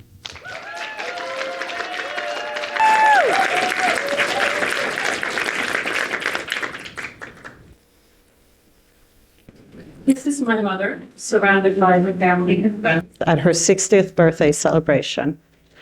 Only 5 years later, she was diagnosed with Alzheimer's disease. Dementia is devastating, not just for the person with a diagnosis, but for everyone who loves them. And perhaps the hardest part is knowing that there is no cure. But here's what we do know. We know that there are a number of modifiable risk factors for dementia that we should intervene with long before symptoms appear, including things like low education, diabetes, hearing loss, hypertension, physical inactivity, but also things like high cholesterol, depression, air pollution, visual loss. Among them, however, loneliness and social isolation, my current research focus, stands out. Chronic loneliness increases the risk for dementia by 50% and is considered as harmful for your health as smoking 15 cigarettes a day. More than 7 million Americans live with dementia today, and 2/3 of them are women. They contribute more than $300 billion in annual healthcare costs. These numbers are expected to double by 2060. Current treatments offer only limited benefit. This is why a prevention-based approach to dementia is so critical. Equally important is improving the way we communicate dementia-related science with patients, caregivers, and communities. My motivation for this work is deeply personal, as my mother faced several of these risk factors. She only completed 6 years of formal education. She became socially isolated when my father passed away unexpectedly. She also had hypertension and experienced age-related hearing and vision loss. Addressing these risk factors early may not have prevented her Alzheimer's diagnosis, but it most likely would have delayed its onset, giving us who loved her more quality time together. And here's the hopeful part. Research suggests that more than 45% of dementia cases are preventable by eliminating these risk factors. That means our actions matter. By staying connected with our older loved ones and making sure that their health problems are addressed early, we can help reduce their risk for dementia, or at least delay the onset of dementia. Imagine what that could mean for millions of American or families in America and beyond. Thank you.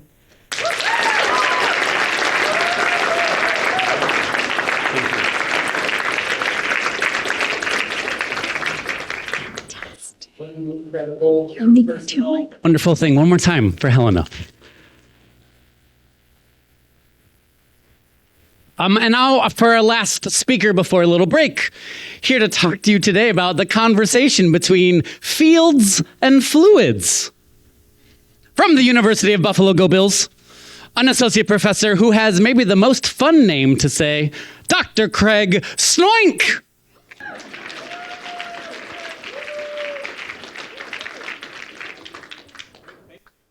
Why are we drinking the medicine we take, even a gap? In our cars, someone had to separate the thing we want from everything else mixed in with it.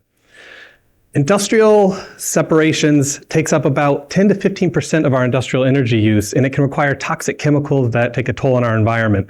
My research asks, what if we can separate chemicals gently with just using electric fields? Imagine purifying water without membranes that can clog or require replacing, or because electric fields are gentle, we can separate life-giving proteins for drug manufacturing without harming them, lowering our drug costs. Now, that all sounds great, but you might be asking, how does this work? Well, it turns out electric fields can push molecules, even molecules that can't conduct electricity. It's called dielectrophoresis, and it means that we can push and pull on anything pretty much that's dissolved in a liquid. Now, the problem is that molecules are really small, so the forces on them are really, really small. And people have been working for decades to try to get this to work with limited success. The problem is that experiments keep producing different results. Sometimes it works beautifully, but most of the time it doesn't. And nobody could explain why. Now, what we realize is that there's a hidden conversation between fields and fluids.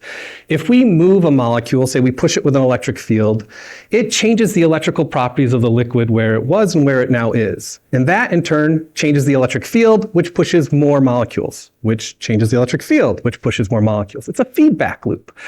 Imagine it like, or think of it like a microphone pointed at a speaker, right? A small sound will enter the microphone, get amplified, come out of the speaker, and get louder and louder until it builds into a screech. In our system, tiny molecular forces enter our feedback loop and build into something 1,000 times stronger. Now, the key insight, and this is what explains 30 years of really confusing experiments, is that it requires a key frequency for the electric fields. If you get it right, you can push things 1,000 times stronger, but if you get it wrong, nothing happens.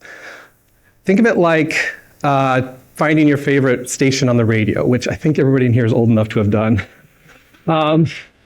If you get it right, you hear it, but if you get it a little bit off, you get static.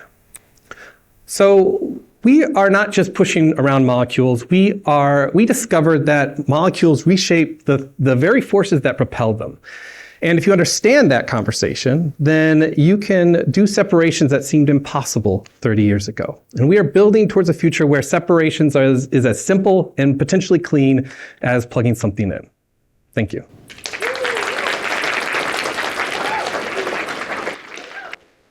Thank you, Craig. My friends, whoa, we're halfway there. Yeah, that was good. That was good. We're going to take a short break, let's say 10 minutes. Take care of your bio needs, your coffee needs. We'll come on back and we'll pick up with speaker number 15 and we'll continue on. Thank you so much to everyone who's gone so far. Pretty rousing, pretty interesting, yeah?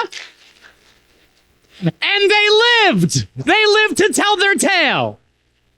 We'll see more speakers when we come back. So the person next to me delivering our next talk, called What Are We Even Measuring Anymore? In your best Jerry Seinfeld voice is how we would try to deliver that. From the University at Buffalo, an associate dean of Graduate School of Education. His last name is pronounced like abracadabra, but Abramovich. It's Dr. Sam Abramovich.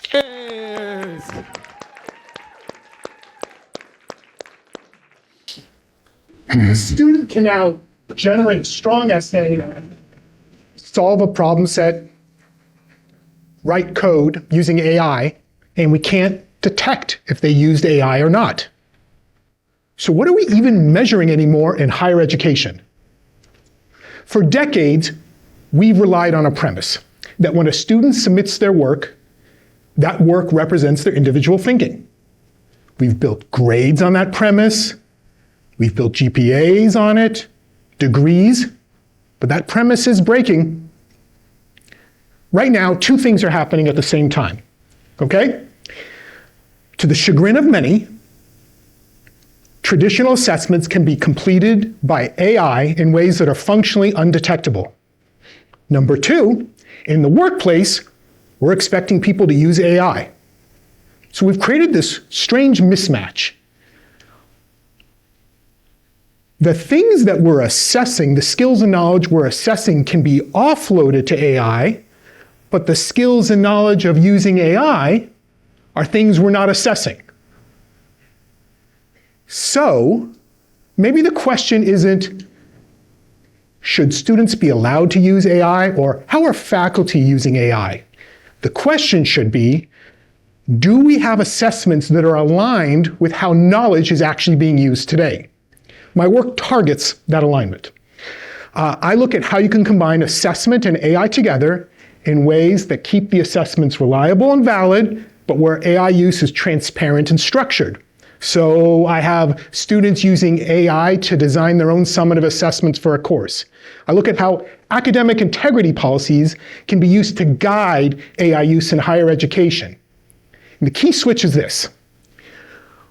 We have to stop thinking of assessment as the final evidence of learning, and we have to think of the process of learning as the evidence. We have to ask students, what choices did you make? How did you approach that problem? How did you use AI? Did you accept or reject its output? And if we do that, something happens. AI goes from being a way around learning, and now it becomes part of the learning process. There's a familiar precedent for all of this. When calculators first became widespread, we didn't just ban them and move on. We changed what we assessed. We stopped asking, can you calculate? We stopped asking, how fast can you calculate? And instead, we assessed, do you understand what you're calculating?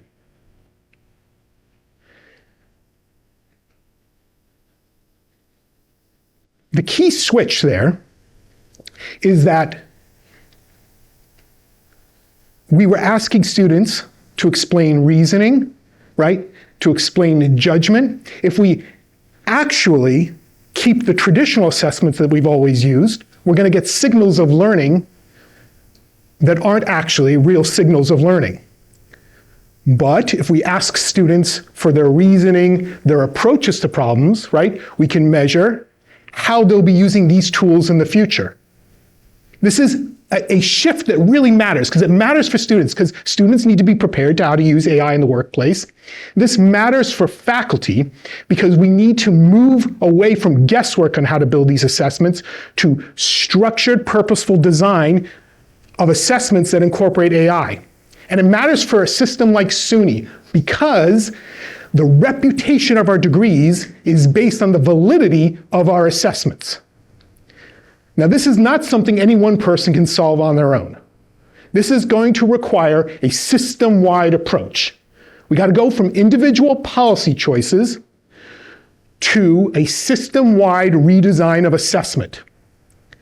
And SUNY is big enough and it's diverse enough to tackle this problem, but only if we don't think of AI as a problem to contain, but instead as an opportunity for a redesign of assessment. And if we do this, we're not just going to be adapting AI, we're not just going to be adapting higher education to AI, we'll be actually redefining what it means to show evidence of learning for the future. Thanks.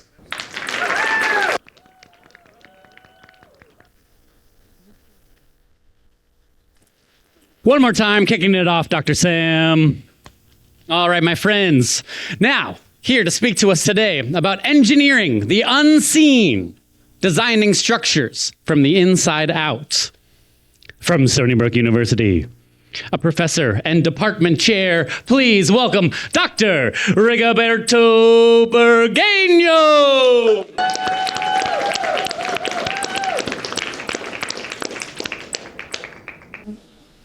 Right now, you're all sitting in this building that you completely trust, and you have full confidence. You are not thinking whether the floor will hold or the ceiling.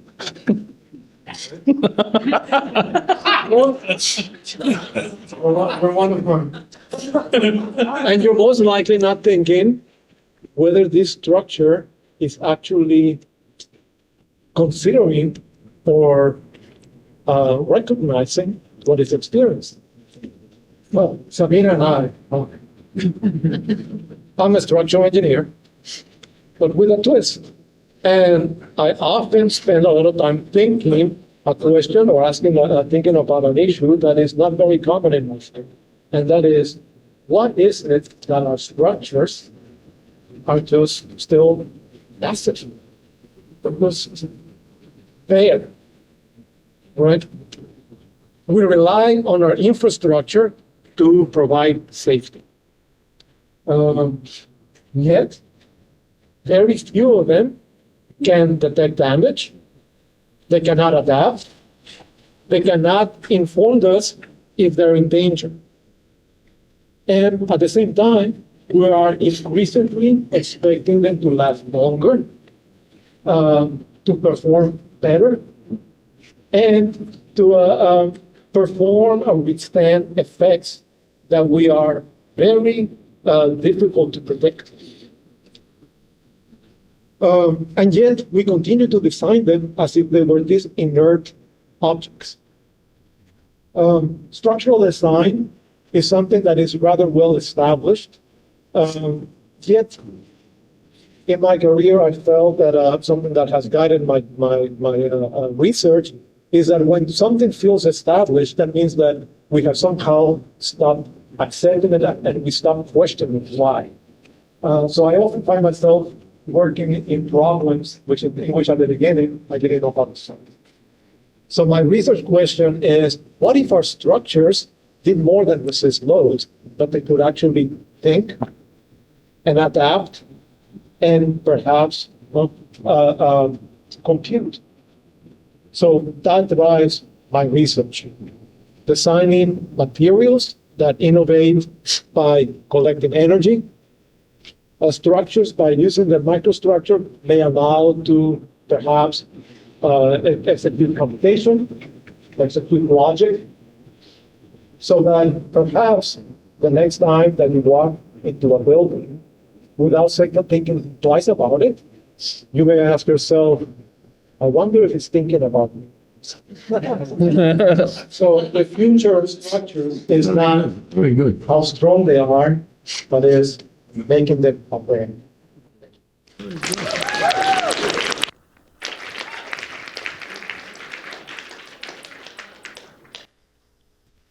Thank you, Rigoberto. That's a lot to think about. The sentience of structures. I really appreciate that. Next, here to talk to us today, from the University at Albany, a professor of psychology with a talk titled At the Table and Beyond, Parents as Powerful Partners in Eating Disorder Prevention. Please welcome Dr. Julia Gomez.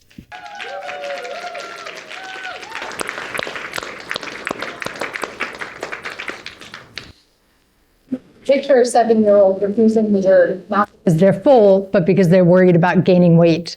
Or a second grader who's upset because they don't like the way that their body looks. Unfortunately, these are not hypothetical scenarios. Research shows that children as young as 5 to 8 years old experience body dissatisfaction and even engage in dieting behavior. And we know something else. Body dissatisfaction and dieting are the most powerful predictors of eating disorder risk later on in development. Eating disorders are among the most serious and deadliest mental health conditions. They disrupt lives, families, and futures. And despite decades of work in the field, our treatments, though of course important, remain only moderately effective. Many patients never fully recover, and importantly, many patients are never able to access good quality care to begin with. So if we want to reduce the public health burden of eating disorders, we really need to ask a different question. What if we started earlier, much earlier? Because long before adolescence, long before eating disorders are typically diagnosed, children are already learning how to feel and think about their bodies. 3 powerful forces shape those early lessons: the media, parents, and peers. And especially in early childhood, parents are really the most important of these 3 influences, because not only do they determine what the child learns in the home, but they of course also influence what peers they're exposed to and what media they consume. Parents are there from the very beginning. They're at the dinner table. They're there in the everyday conversations, in the subtle ways that they talk about food, weight, and appearance. And here's the problem. We don't typically give parents the tools that they need to shape those moments, those interactions in positive and protective ways. That's where our work comes in. This is work led by my wonderful graduate student, Anna Love, with support from the Kaplan Foundation for Early Childhood. We developed At the Table and Beyond. It's a single session, 1 hour, fully online intervention targeted at parents of children ages 2 to 6 years old. It's brief, it's modular, meaning parents can choose whatever topics feel most relevant to their concern at any given moment, and can be accessed from their computers, from their phones, from their tablets at any time of day. And that format means that this intervention is broadly scalable. We can disseminate it really easily in a cost-effective manner to get this information to parents who would not otherwise have access to it. In a very short amount of time, we give parents evidence-based knowledge and skills related to 4 different topics: how body image develops in childhood, how they should be talking in a positive way about food and their appearance, how to manage picky eating, which is a huge concern for most parents at that age, and how to foster positive mealtime interactions with their kids, and lastly, how to manage media use in a way that reduces opportunities for social comparison in their children. In pilot work that we've conducted with parents, they consistently tell us that this intervention feels helpful, it feels logical, and most importantly, our data show that it's really effective in increasing knowledge in those 4 domains that we cover compared to a control group. So here's the opportunity. If eating disorders don't start in adolescence, then prevention shouldn't either. We have this window much earlier on in life where we can implement really small changes that can have a huge impact later on in life. And parents don't have to be passive bystanders. They're the first teachers, they're children's first role models, so we want to make them powerful partners in eating disorder prevention. Thank you very much.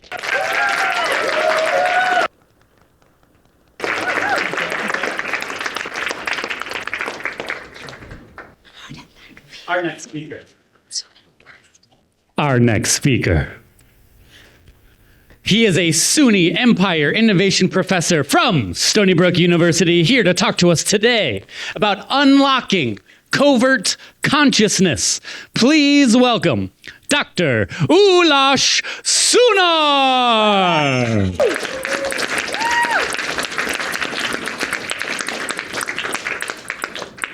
Thank you. So I will talk about how to check hidden consciousness. Well, for example, the patients at the ICU intensive care units, that they cannot talk, they are in the simple light. So in the ICU units, the patients, like when they are in deep coma, the clinicians are the biggest problem is that they don't know whether they are in really, their brain is dead or they cannot because they cannot respond. Like a child can ask like a simple task, whether, okay, make a smile, or can you hear me? Because there is no like response, and the behavioral test most of the time fails. So diagnosis is a big problem, characterization is a big problem, and then how to make an intervention. And also in these situations, there is also families are involved. Just they are next to them sitting, some of them crying that when we were trying to do measurements even. And there is not only this is the dilemma in the the clinical settings, this is also an ethical problem, because like how to make a decision to make that the person die or continue into the intervention, to make it live or unplug. So it's a really, really difficult decision making. And on this case of scenarios, how are we going to the approach? So basically, always the continuous question is this patient is knocking on the heaven's door, or is it really trying to actually engage with us? So initially, like people can do some invasive techniques. You can drill a hole, you can put some sensors, and you can continuously monitor, because these patients maybe sometimes days and weeks can be on the same setting. So you need to do continuous monitoring. But this is a problem because it can create a brutal approach. You can have an infection. It can create a problematic situation. But one other thing is maybe MRI, like a very subtle, like a very powerful technique. But actually, you cannot bring this thing to the at the bedside. So what we come up is that why not using light? So this is a very similar thing. So that we are using a light. You send the light, laser light. This is very similar to the thing that like police cars actually shine the laser light to your car to detect your the car speed.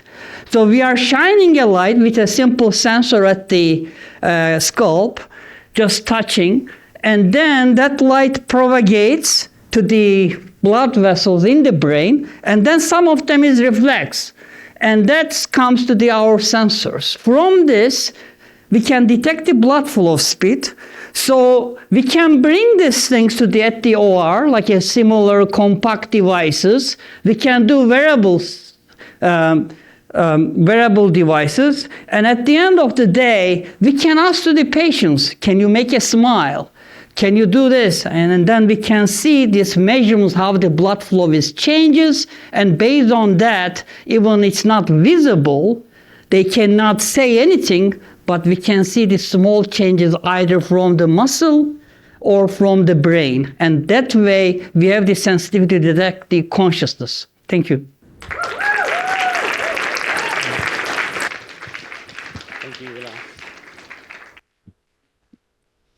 Knocking on heaven's door, always love a little Guns N' Roses inserted into a talk. Our next speaker, here to talk to us today about communications within the living fabric. He is an associate professor from Stony Brook University. It's the return of the Mac. Dr. Michael Mack! Return of the Mac, huh? 2 million people require life-saving organ transplants every year. But over 90% will not receive one due to the shortage of donor organs. Imagine a world where we can solve this problem through bioprinting, which is basically 3D printing using living biological materials. Then anyone who needs an organ can have one custom made for them. What if I told you that bioprinting has actually been around for 40 years? The technology is commercially available, and you could buy very accurate bioprinters. Then why is it that bioprinted organs aren't being transplanted into the patients who need them? The reality is that the field of bioprinting has gotten very good at precisely positioning human cells within complex 3D geometries. But simply having the shape of an organ, even one that is filled with living cells, does not equate to having a functional organ. So what's missing? You can think of cells as being similar to cars. They're really powerful. They have their own engines, and they're capable of many different functions. But think of a world filled with millions of cars, but no roads or highways or traffic lights or street signs. There'd be chaos. Cells, much like cars, require infrastructure and instructions and communications in order to function properly. In the body, the highways and the traffic lights are in the form of protein fibers, such as collagen. These protein fibers provide not only structural support, but also instructions that guide cells on what to do and when to do it. Over the past few years, my lab has been developing new patent-pending technologies that enable these protein fibers to become 3D printable, thus allowing us to build the infrastructure at the cellular level to instruct cells on how to function.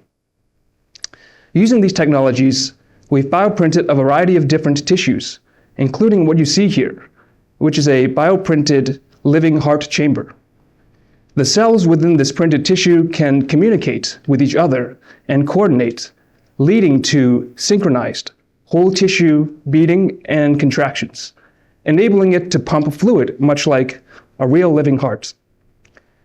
With continued research in this area, and with your support, we aim to create a world one day where we can bioprint organs for everyone. Thank you.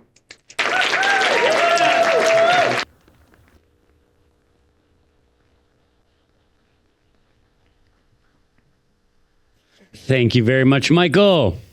Our next speaker, he is a professor coming to you from SUNY Old Westbury and Hofstra University, here to talk to you today about how to address scientific illiteracy. And he is the only fellow to share a first name with an ABBA song. Please welcome Dr. Fernando Espinoza. Okay, thanks everyone. Appreciate your coming. That's the subject of my topic, and I've used that cartoon in a number of instances to show what we're up against.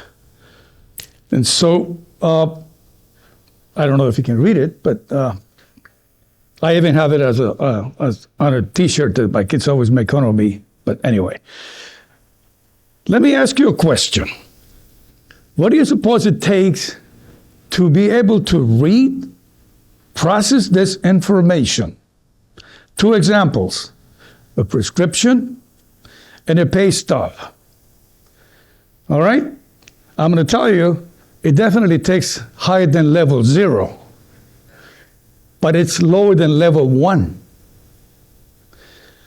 Why is that an issue? Well, we live in a society that's increasingly technology dominated, and it requires a much higher level than this to function effectively in that technology.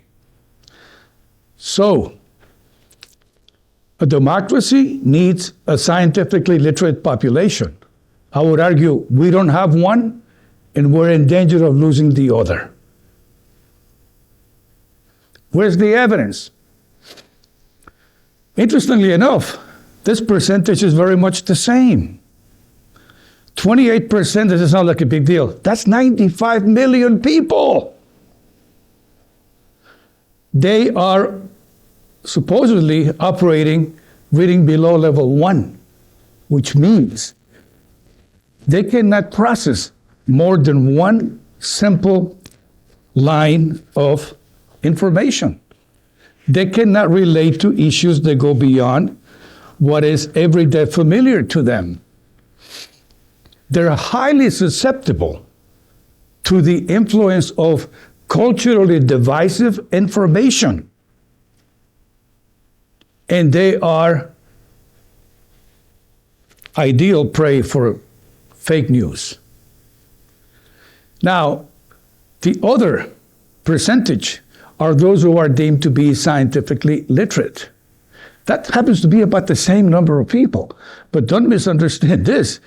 What concerns us is that we need to decrease one of these and increase the other, because these two groups are mutually exclusive. So the issue for us is The remaining 72% of the population are not deemed to be scientifically literate. What does that mean? It means that somebody has to understand that as far as science goes, science is not just a collection of facts or a body of knowledge. It's a way of thinking. And furthermore, scientific knowledge by definition is provisional, subject to revision, and incomplete. So in reference to Craig's reference to the, where are you, Craig? Your reference to the those issues with replicability and reproducibility of results. Someone in that first group is going to see that as a problem. Yet they don't understand that that's the way science works.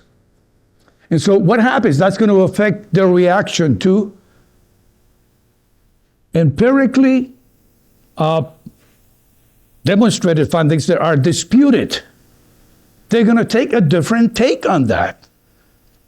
So how do we help these folks? We propose a model, which is you let them be exposed to information, which is at a higher level than they are, okay? But we want them to come up to this level in a way that's non-threatening, that begins from within.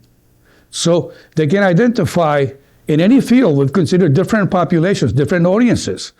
They begin to identify what are those terms that are technically, scientifically challenging, and what do they imagine the meaning of those terms are. We're addressing meaning because, as you know, many of our students are able to function with the understanding of syntax, but it's the semantic content that they are really struggling with.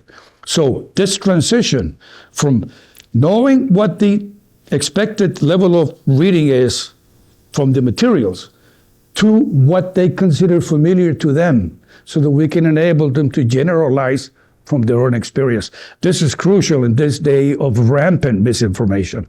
Thank you. Hey. 3 minutes? 3 minutes. You did it in 3 minutes, indeed, a celebration. Thank you, Fernando. Our next speaker,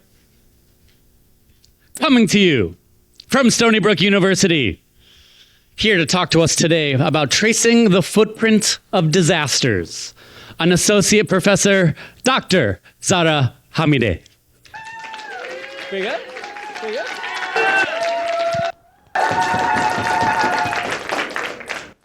Okay.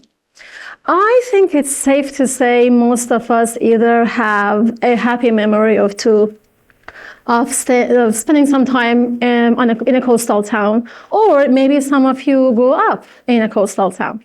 So I'm going to ask you to imagine driving through the streets of your favorite coastal town after a Category 5 hurricane went through that town, and asking yourself, how come some of these houses and neighborhoods are so badly destructed while I drive a block away and houses are completely intact or just cosmetic damages? The problem is we rarely even ask that question. So I am here to encourage all of us to pay more attention to what causes disaster damages, especially in the housing area, rather than just focusing on rebuilding after a disaster happens. And that's very important, because if we shift our understanding, the way we look at disaster losses, which amounted to more than $1.5 trillion over just the past 14 years, plus the immeasurable human suffering that comes with that, we could prevent the losses and suffering from even happening, or at least reduce them. So I am asking, what if we could spend our limited disaster funds on preventing damages, especially for housing? And what if we were to think of disaster losses differently? So what do I mean by this? In my disaster field, for more than a couple of decades, we have a very clear agreement that disaster damages are not the pure causes of just the intensity of a hazard, let's say the wind gust of a hurricane. They're also the result of how exposed we are, how our buildings, our properties are exposed to them, and how much vulnerability we have to those hazards. But regardless of this agreement, theoretical agreement, my field has not done a systematic job of connecting those pre-disaster conditions to the actual observed damages. To show how this works, my team took a different approach. I call it peeling back and tracing back. In Fort Myers, Florida, after Hurricane Ian, we took 50,000 plus individual damage assessments on residential parcels, connected those to actual exposure data for each of those houses, and actual physical and social vulnerability data for those houses. And we observed very strong and clear statistical and spatial connections between actual observed damages at the individual parcel level and the vulnerabilities and exposure. But we did not stop there. I'm an urban planner, and we took a step further. Wearing that urban planning hat, we know that disaster losses those are just mechanisms of losses, exposure and vulnerability. It's actually our very detailed and granular funding decisions, land use regulations, and development decisions, residential development decisions that shape our built environment, which creates vulnerability plus exposure. So what we did was we looked at every single instance of a funding decision, a development proposal that was approved in Fort Myers, Florida, and a land use regulation. And we were able to show the clear connections that explain why you see certain pockets of complete devastation, which also very sadly means death for some families, versus some other places that are completely intact. So my hope is that with this knowledge, you join me in thinking about our disaster losses as something that actually can be prevented, so we don't spend billions after billions after billions every year on repairing and recovering. Thank you.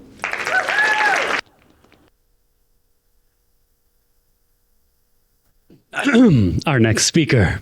Coming to the stage, he is representing the Buffalo State University Bengals. He is a professor of biology and director of the Great Lakes Center, and he is here to deliver this very ominously titled talk, The Scent of Death, a Reboot. Please welcome Dr. Chris Panuto. Yeah, we're alive. Thanks for showing up. I'm an aquatic ecologist. I'm going to tell you a little bit of an origin story, how I got to be where I am and doing what I'm doing today. So about 35 years ago, I went to a conference and I sat in on a really interesting talk, had a title, The Scent of Death and Its Role in Lake Ecology. And that title stuck with me all this time. And the take-home message, though, was that organisms living in lakes and elsewhere are going through a daily calculus of trying to balance the risks from going out and finding food to eat and the risks of going out and getting eaten, right? And it turns out in lakes, the main currency for making those calculations or those assessments are odors, olfaction, right? And the other thing about a lot of these predator-prey odors are that a lot of the information carried in those odors is learned. It's not necessarily innate. And how it works is this. Imagine that you are a minnow swimming in a school with all your buddies. Everything's going along just fine. Bam! Bass comes along and eats the buddy next to you. Now, when that happens, there's an alarm cue that's released that's specific to the species you belong to. And what's going to happen is you're going to associate the scent of that alarm cue with the scent of the predator that just hit your buddy next door. You're going to remember that scent forever. That one-time occurrence. And now, every time you smell that smell, it's going to trigger avoidance behavior. Okay? So what my lab does is we examine or we study avoidance behavior of prey organisms to the scents of predators. And we do this using small models, fish or crayfish or smaller organisms. But the idea is to learn how they respond to different scents, and then try to use those scents to control the behavior of invasive organisms. So why invasives? Well, just consider one example from among the almost 200 different invasive organisms that now reside in the Great Lakes. Single example, imagine, or not imagine, but recognize, prior to the arrival of exotic mussels from Asia, The nuclear power industry, the drinking water industry, and every industry that uses water in some part of their operations along the coastlines of the Great Lakes spent essentially $0 in the maintenance and cleaning of infrastructure. Okay? Today, those same industries collectively spend hundreds of millions of dollars to defoul and clean water intake structures because of the accumulation of these mussels. That's a significant cost to society, and it's one that we're trying to work on and alleviate. And it's not just predator-prey scents, right? A whole host of critical survival behaviors are dictated by odors and scent recognition. Right? These migrating salmon found their way back to their spawning grounds because of odors, but also finding mates, finding food, and of course avoiding predators. Those are all scent-driven and require the ability to recognize those odors. So when we analyze their behaviors and recognize which scents are stimulating those behaviors, we can then begin to isolate and synthesize those and create tools to help address invasive species. Pheromone traps, aggregation scents, deterrent cues. These are all scent-based strategies we can use to force organisms into locations where we want them to go, or to deter them from places where we don't want them to go. Okay? So in a great way, we're using what I learned about the scent of death long ago to continue to help aid us in our management of invasive species. Thank you.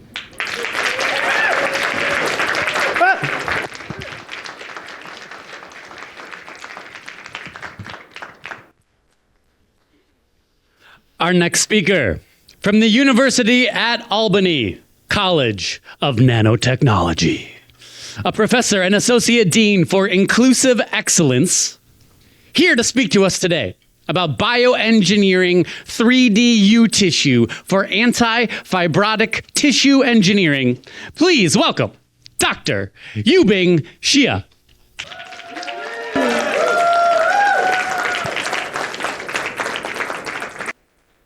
Hello, everyone. It's my great pleasure to share my research in anti-fibrotic tissue engineering. Our research will have a positive impact on to restore tissue function for glaucoma and the cellular gland tissue function. And believe it or not, fibrosis is contributing to nearly 45% of all deaths in the United States and other developed countries. You may heard about the liver tissue fibrosis or lung fibrosis. In fact, fibrosis is affecting almost all the tissue in the body. You may ask, what is exactly a tissue fibrosis? It's the scar formation. It's like a tailor to repair a piece of clothing using a dense yarn. Using the dense yarn like the scar formation will prevent smooth tissue healing. Eventually, will block the tissue function. Our approach to fight for fibrosis is to use tissue engineering strategy. It kind of like give cell the tools to repair, regenerate, and restore the function of tissue.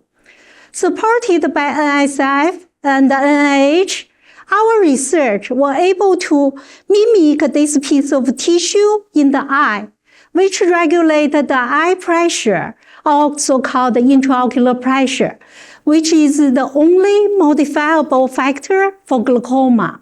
So if glaucoma untreated, it will lead to irreversible blindness. It's currently affecting 70 million people.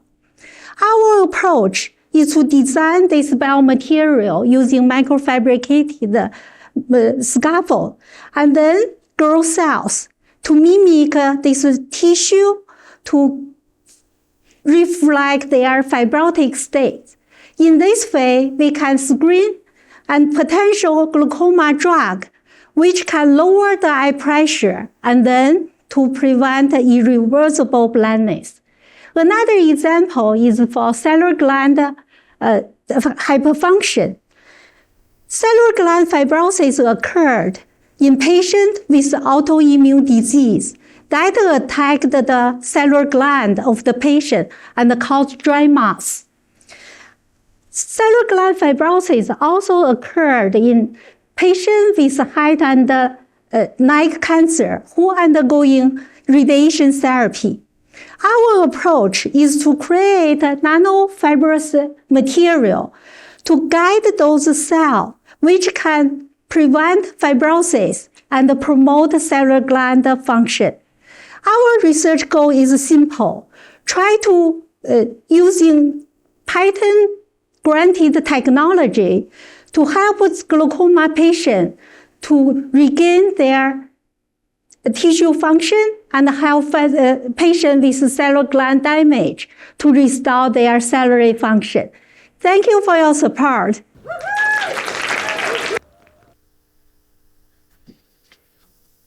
Our next speaker was not even on this list as of last night,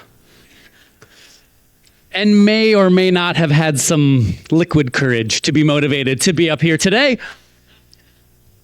He is an associate professor from SUNY Upstate, and his talk is titled Contingency Management, Changing Lives for Individuals Who Have Substance Use Disorder. He is also a fellow member of the Mustache Club. Please welcome Dr. Andrew Craig. Thank you so much. By show of hands, how many of you in the audience know someone who's been affected by addiction? Not surprised. Take a look, keep those hands up. Take a look around the room and just remember this context for the next 3 minutes.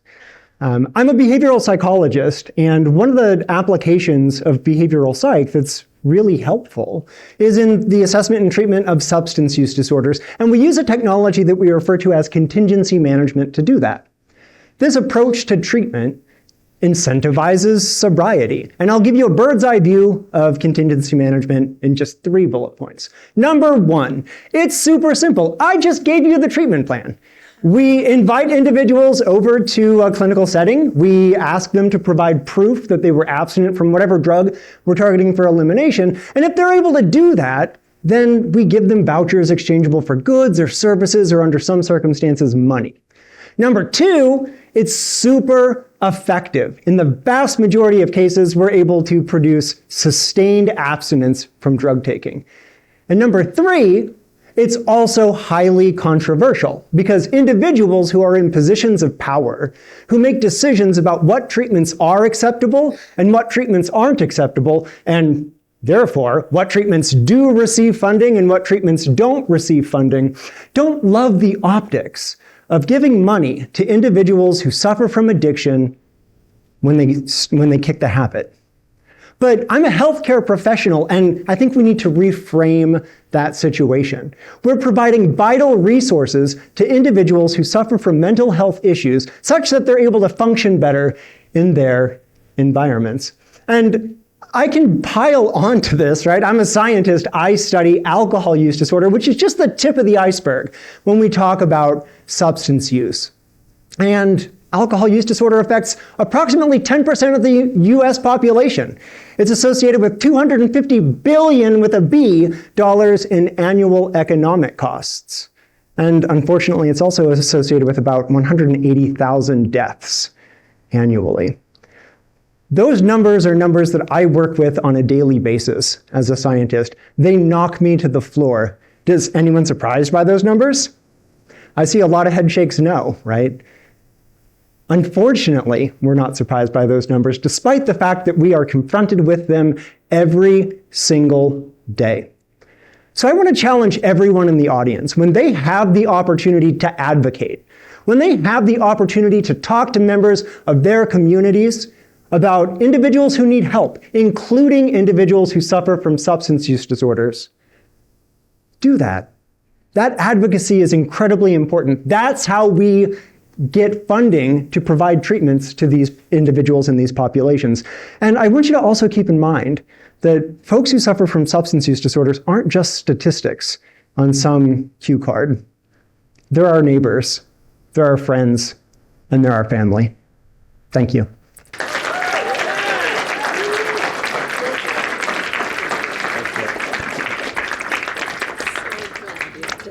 you so much. We just had SUNY upstate.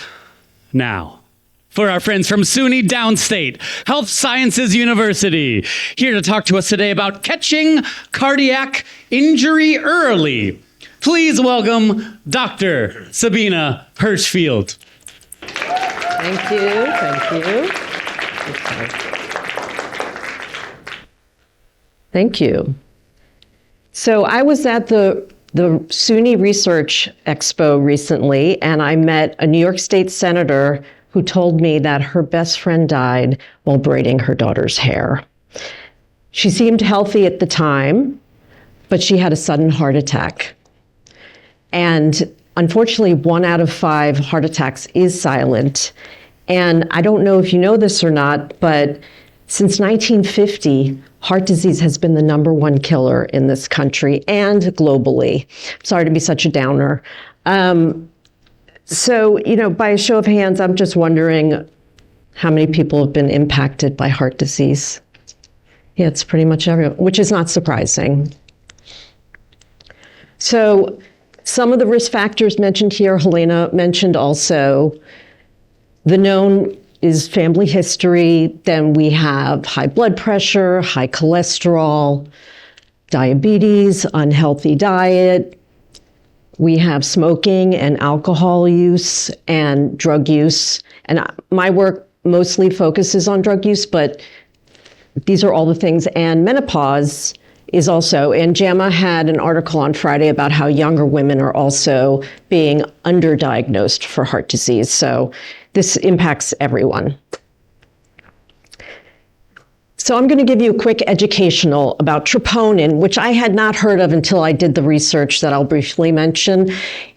So when you have cardiac damage or some kind of inflammation, a protein is released from the heart into the bloodstream, and it can be detected by, even in small amounts, by a troponin test. And they have rapid troponin tests also. These are used almost exclusively in emergency settings, and they're used to diagnose heart attack and to make clinical decisions. So I want to tell you that a rapid test is available. It looks like a COVID test. You can get results in 15 minutes, gives you a positive or negative. It only costs $10, as someone said to me from the Bronx, and I was like, that's genius. And it can inform you whether you have heart injury before you have symptoms. However, it is not currently available for home use. So that is one of the reasons why I'm doing this research. I did some pilot work, and I study men who use stimulants. And we did a pilot. As a favor, I said I would study troponin. And shocker, every single person had cardiac injury. But you know what? It got them to the doctor. So that inspired me to stay in this field, and we can expand this, hopefully, to all populations. So my ask to you is if we know that heart disease is the #1 killer, do we deserve to have access to a test that we can check? Yes, we do. So my ask is for you to spread the word, talk to your doctor and say, hey, why isn't a troponin test available, especially for people who have risk factors? They won't know how to answer you. They'll say automatically, it's only in the emergency room. So tell your friends and colleagues, we deserve to have access to this test. And with your help, we can spread the word and change policy in New York so we can have access in community centers, in pharmacies, and at home, and we can reduce hospitalization and save lives. Thank you.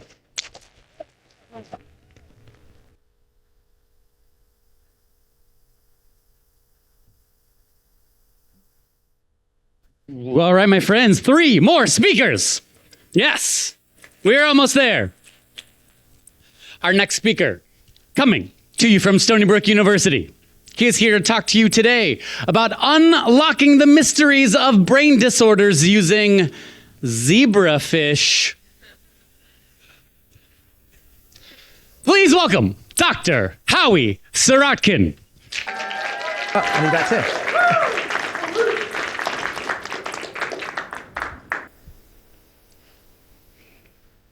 The human brain is the most complex structure in the known universe. Inside, there are 100 billion cells called neurons that make 100 trillion connections. It is these connections that allow us to speak, to learn, to remember. Most awe-inspiring and mysterious is that these connections encode the very essence of who we are. Yet all of this complexity arose from a single cell, the fertilized egg, divided into 2 cells and 4 cells and so forth. And somewhere along the way was a single cell that gave rise to the brain. In order for that brain to function properly, the proper number of neurons must be made. The proper varieties of neurons must be made. There's thousands of varieties of neurons. They must be made in the proper locations and at the proper time. My lab studies what happens when this process breaks down. And there are 2 kinds of disruptions that we're particularly focused on. The first are genetic mutations that produce autism, epilepsy, and intellectual disability. The second are the effects of environmental pollutants, and particularly PFAS compounds or forever chemicals. Now, I never advanced the first slide. Given that our goal is to understand the human brain, it may come as a surprise to you that we use this beautiful animal here, the zebrafish, for our studies. But let me explain why. Zebrafish produce large numbers of transparent offspring. This allows us to look inside their brains and watch development occur. Their brains have approximately 100,000 neurons, which is a much simpler structure. Even though it's a simple structure, they have all of the same kinds of varieties of neurons that our brains have. Despite this relatively simple structure, they're able to execute very complex behaviors. They have social interactions, they learn, they remember. And we can study these behaviors at high throughput because they're amenable to culture in multi-well dishes like this 96-well dish shown here, where we can culture a single zebrafish larva in each well. That allows us to study the behavior of 96 fish in parallel. Or we can add 96 different potential drugs in parallel to test their efficacy. Or we can test the effects of 96 different PFAS compounds in parallel. For all of these reasons, zebrafish is a uniquely powerful system to inform us about the effects of genetic mutations and environmental pollutants on our brains. This data gives us fundamental information on how our brains function, allows us to guide healthcare decisions and inform public policy on the safe levels of environmental pollutants. Thank you.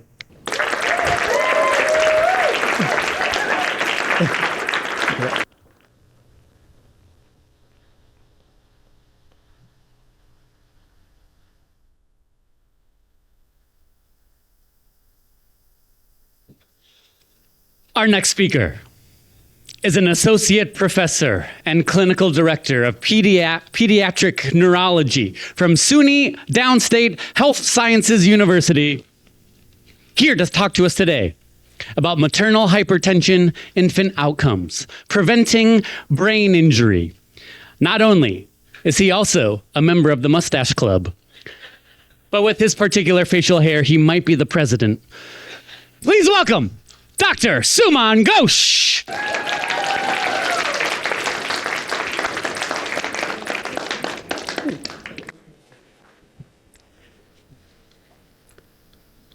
Your mother, or you're in a couple's relationship and it's your first child. You're finding it difficult to get to the OBGYN. There's not a lot of OBGYNs anymore. It's often you're waiting on a wait list and it's difficult to manage your time. You're working. You finally get in. And things are going okay. You kind of feel a little weird, but you don't know. It's your first pregnancy. By your 4th visit, though, your doctor has to tell you, you have high blood pressure. Very high blood pressure.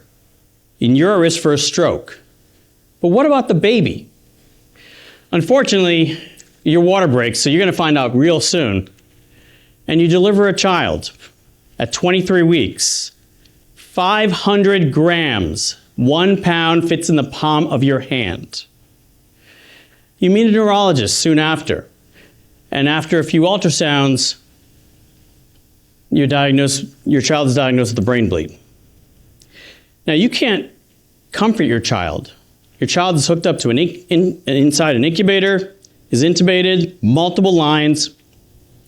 You can't touch your child, and you're in the NICU for 4 months like this, wondering what's going to happen to your child.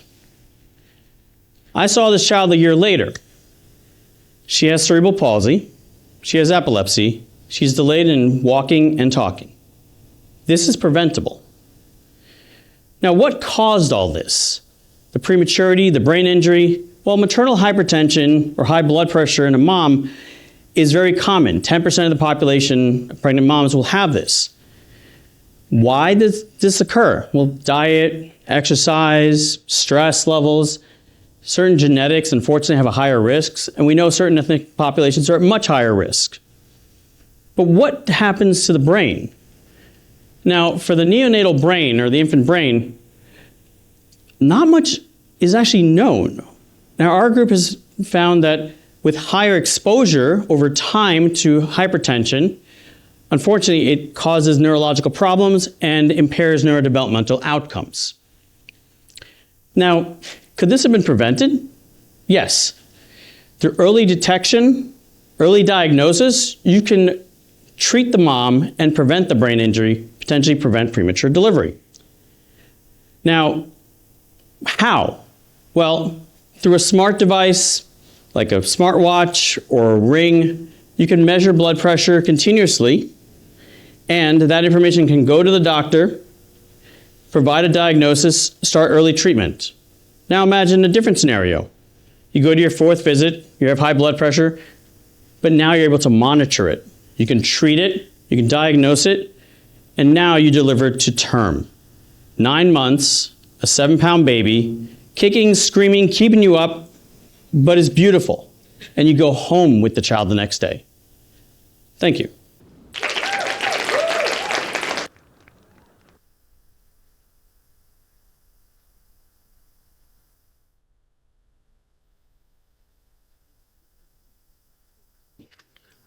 Our final speaker of the Alda Spotlight presentations, coming to you from the University at Buffalo, here to talk to you today about the last experiment that launched a lab. And I'm going to take this as a sign that you being from the University of Buffalo, and my first workshop with all of you was at Buffalo, that the Buffalo Bills will finally win the Super Bowl this year. Please welcome Dr. Christine Shaner-Tooley.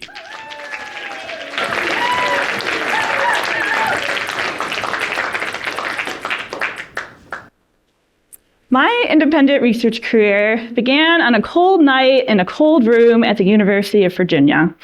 And as you can see from this reenactment, I was bundled up in my snow gear and my UVA paraphernalia because it was actually colder inside than it was outside. And this had really been my Friday night routine for the past 5 years as a postdoctoral fellow. I was looking for a protein that people had been looking for 30 years but had yet to find.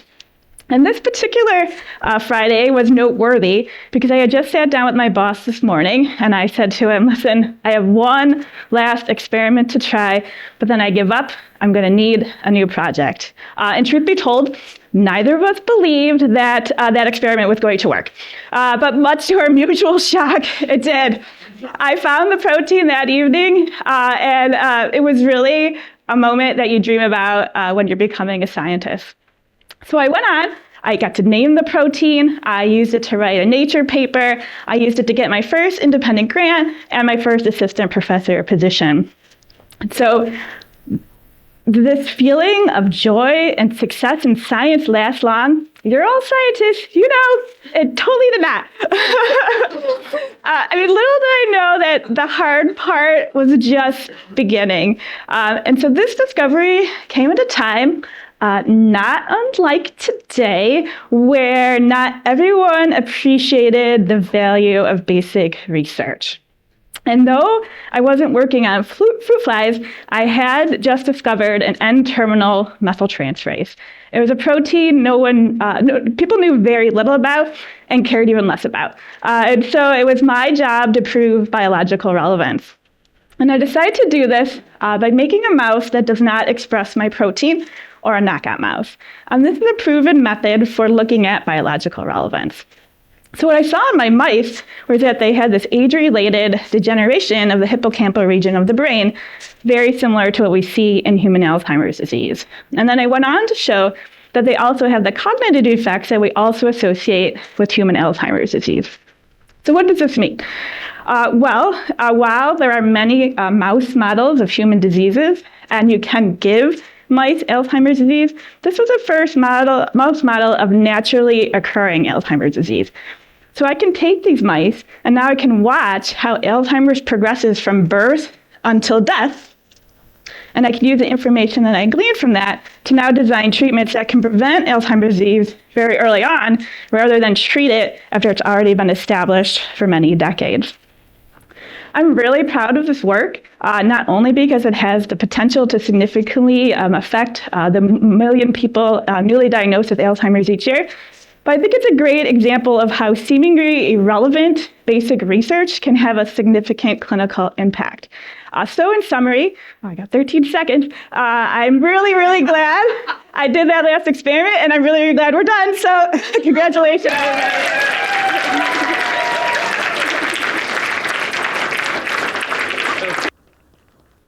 You did it, y'all! Way to go!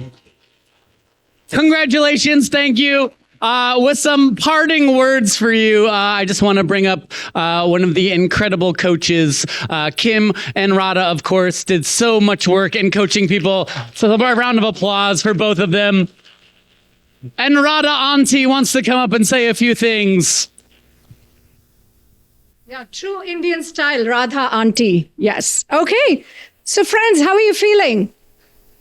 Oh, come on. All right. So great. I will tell you one thing. Kim and I, with great respect and care, what I'm about to say, felt like anxious parents. And then at some point, we're like proud parents. Yeah? So thank you for yes-anding and doing this incredible work. I think what you did today, you were not excommunicating any of us. You were communicating. So thank you. Thank you so much. So here's the thing, right? This is the first Alda Spotlight 2026. So yoo-hoo, everybody. While Kim and I got the opportunity to work with each of you and maybe learned a little bit about each of your projects and research areas, it has taken a small village to put this whole thing together. So it's teamwork. I just want to acknowledge a few people. Rachel!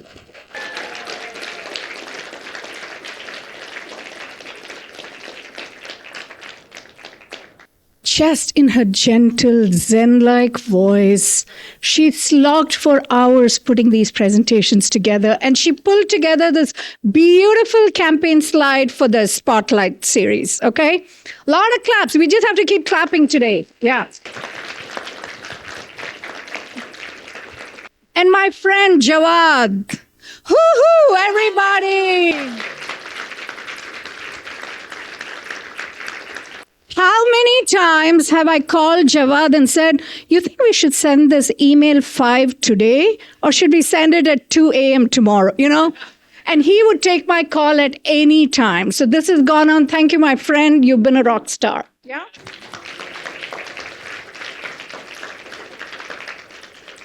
Kim, of course, because not only was she a co-partner in this coaching, but I would tell her, hey, can you just read that email and tell me that makes sense to you? Do you think we should do this? Do you think we should do that? Available anytime. Thank you. Thank you. Thank you. Thank you. Thank you. What do you want me to say about Josh? The rock star. Everyone, Josh.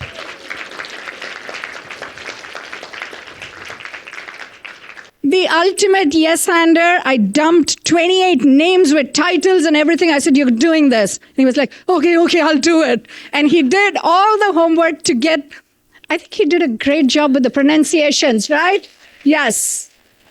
Yeah. And all of this, my friends, would not have been possible if Laura Lindenfeld did not yes-and this idea of all the spotlight. So,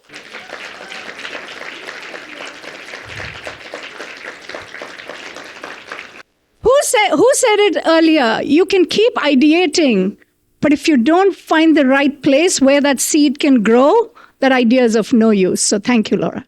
Thank you for doing that.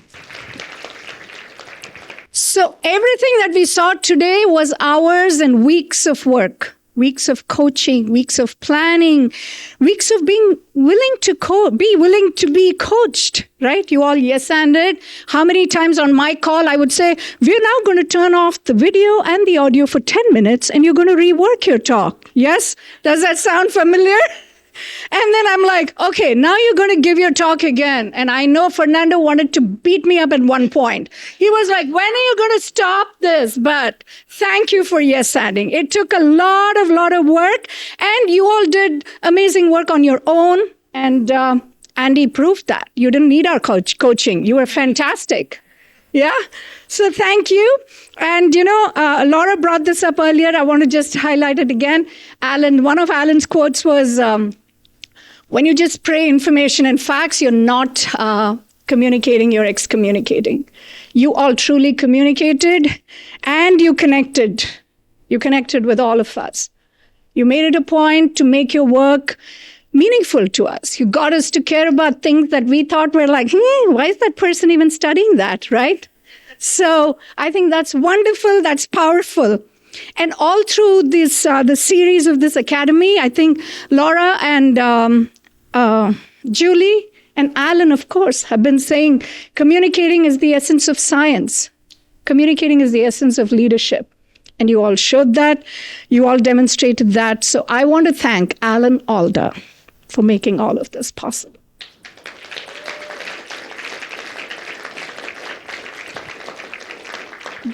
Before I pass this microphone to Laura, I want you all to think about which of the talks you're going to remember tomorrow. Which are the concepts and why. And thank you for the amazing work you all do. All right, it's graduation time. Josh, get back down here. Josh is so good at reading your names. He's going to read off your names. We've got you in alphabetical order, and we'd love to invite you up. Let me get them back. Sam Abramovich.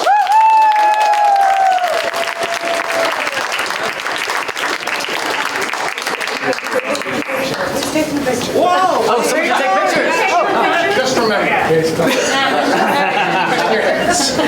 Come back here.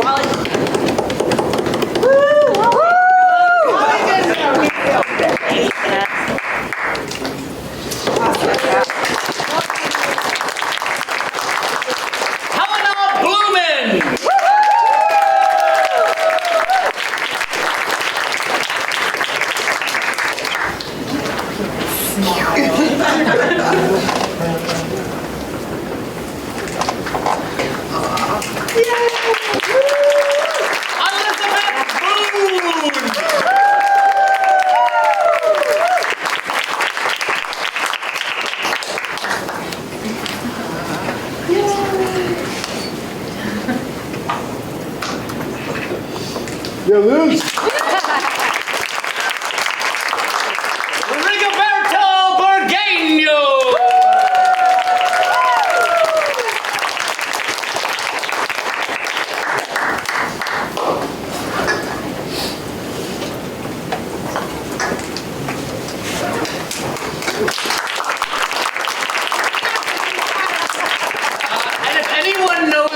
Tune to Pomp and Circumstance, feel free to hum it along. Yeah. Susan Clark!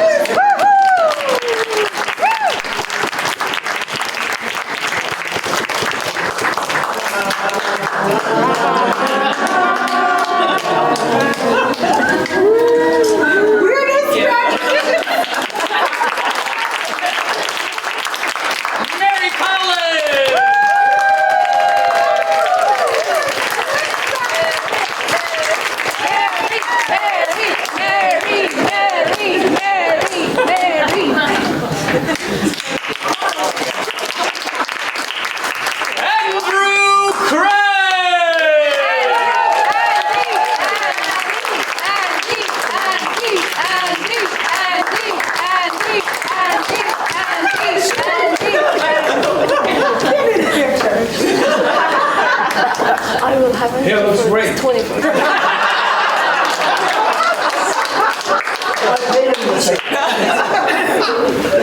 Bhaskar Das!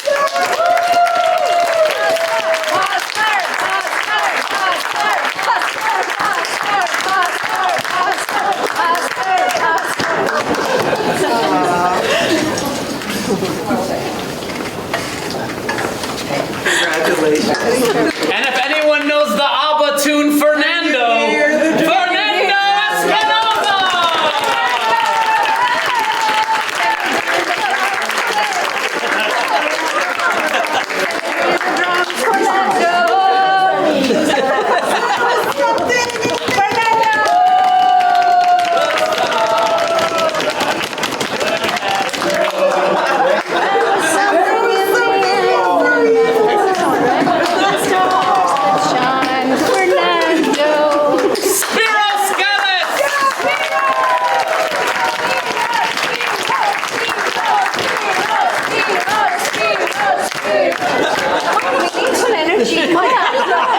Come on, yeah, my hands and palms are like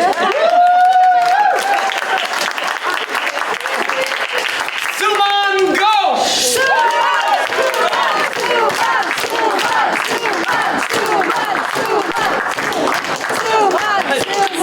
We need more chorus help, please.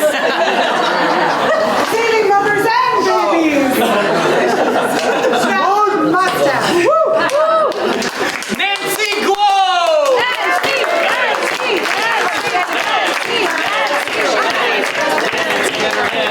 All right, I'll take Nancy's! Zara Hamide!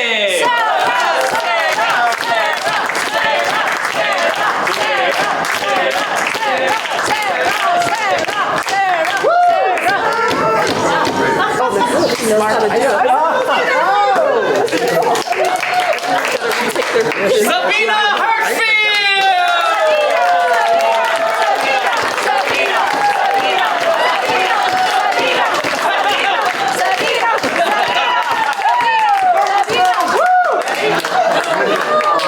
Open that certificate. Open that certificate.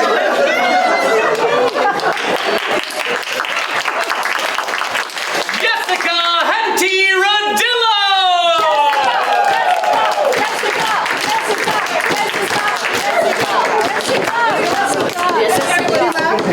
Forever known as like a woman. Okay, we seriously need some choral help. Please join the chorus. Julia Holman!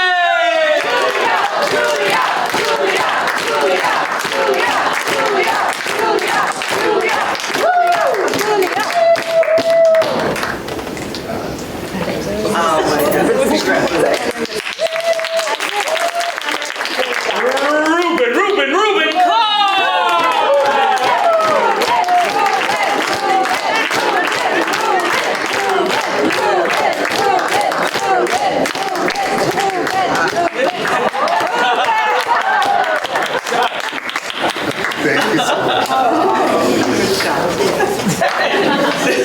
Michael Lawler!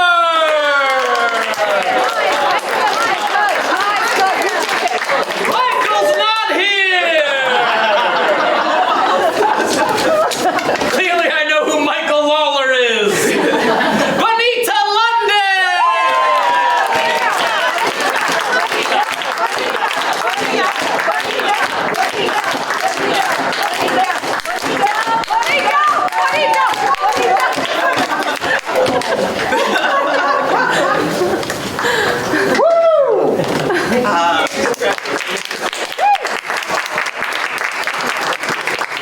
The Michael who is here, Michael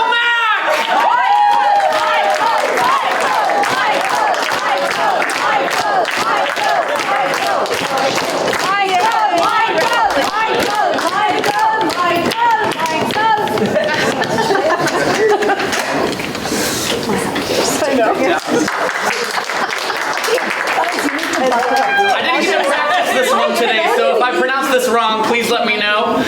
Sinru Nu. Sarah. Sarah.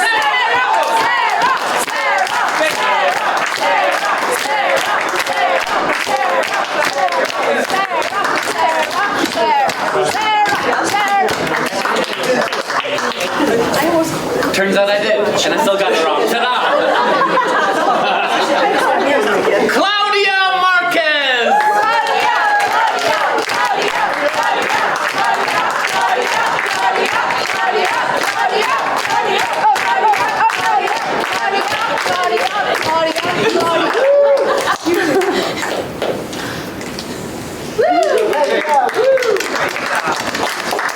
Christopher Penuto!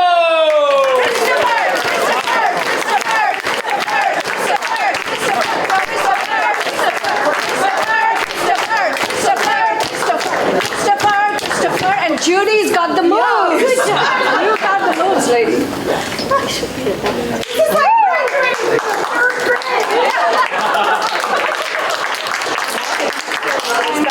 Another one that I might need to have a little help with is Roseanne Peterson here.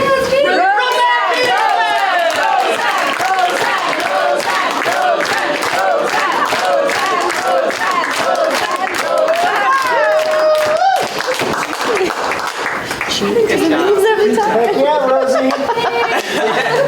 Dola Saha!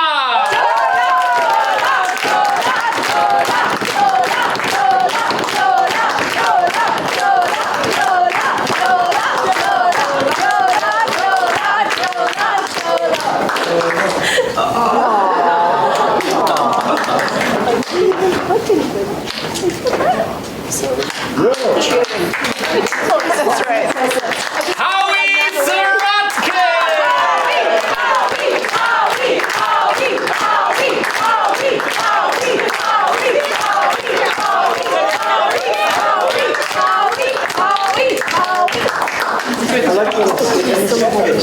Did I tell you how his wife said to me he loves this? It's like going to summer camp. It's actually my kid's description. My kids said it was summer camp.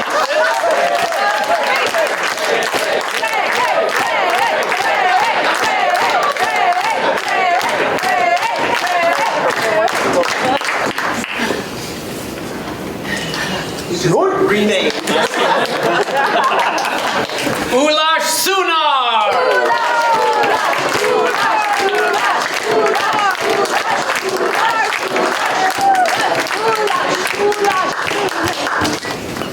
It sounds like it'll come out in the picture. That's true. That's exactly what I said, my brother. Nobody paid it. Christine Shaner Tooley!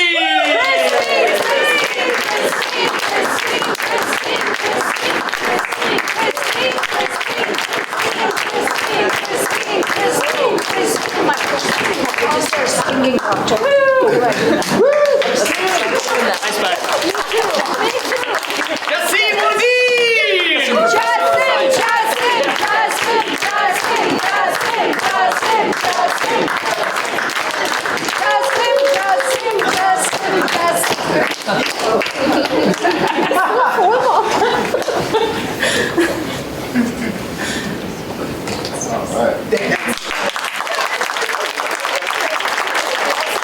Jin-Young Wong!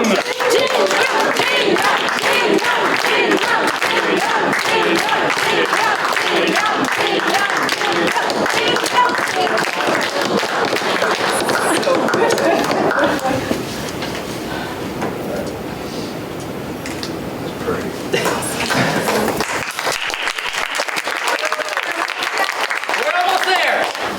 Two more, one more. Yubing Xia!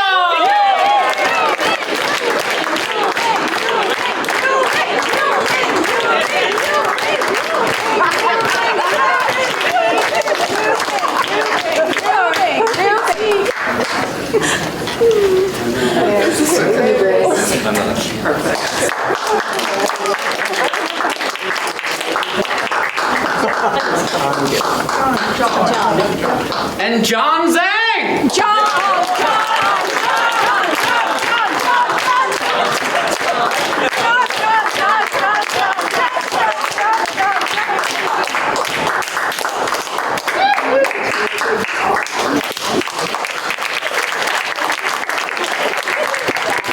Would ask how your energy is, but I can feel it.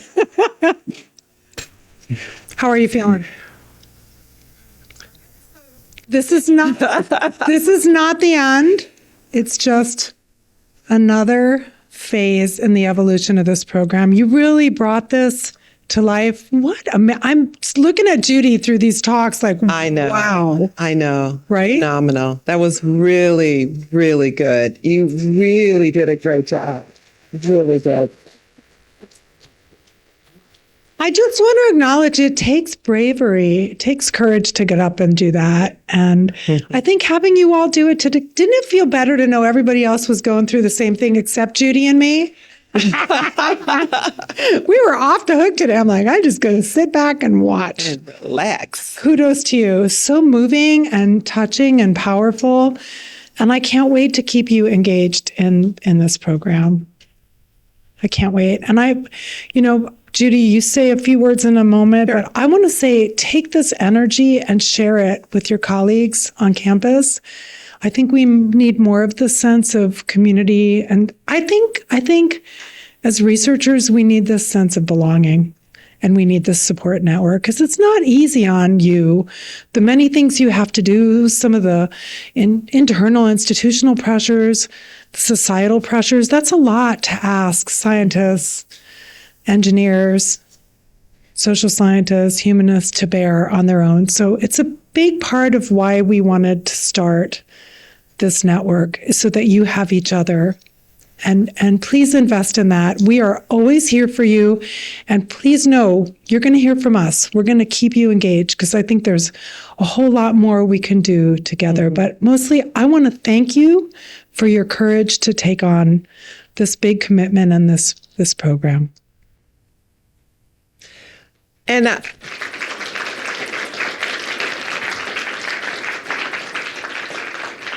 I just want to acknowledge you're different. You're different. You've changed.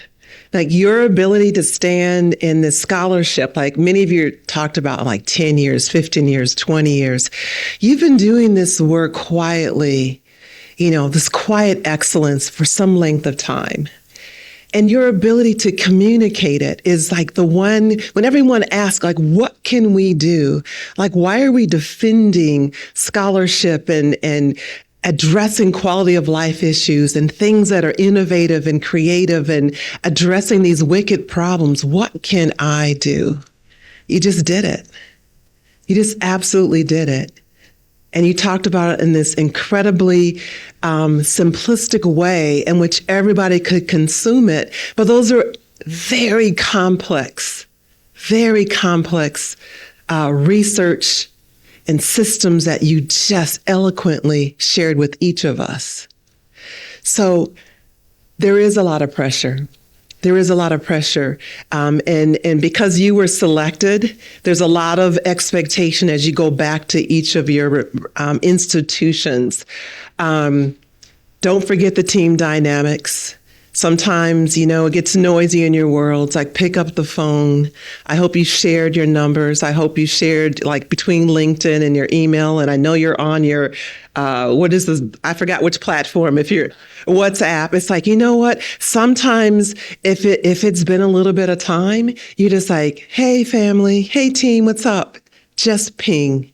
And sometimes that's a reminder just to kind of convene everybody together because this is difficult work and we need to tie into each other's energy and affirmation and uplifting and so on. But you are different and yet the same. And we appreciate every single one of you.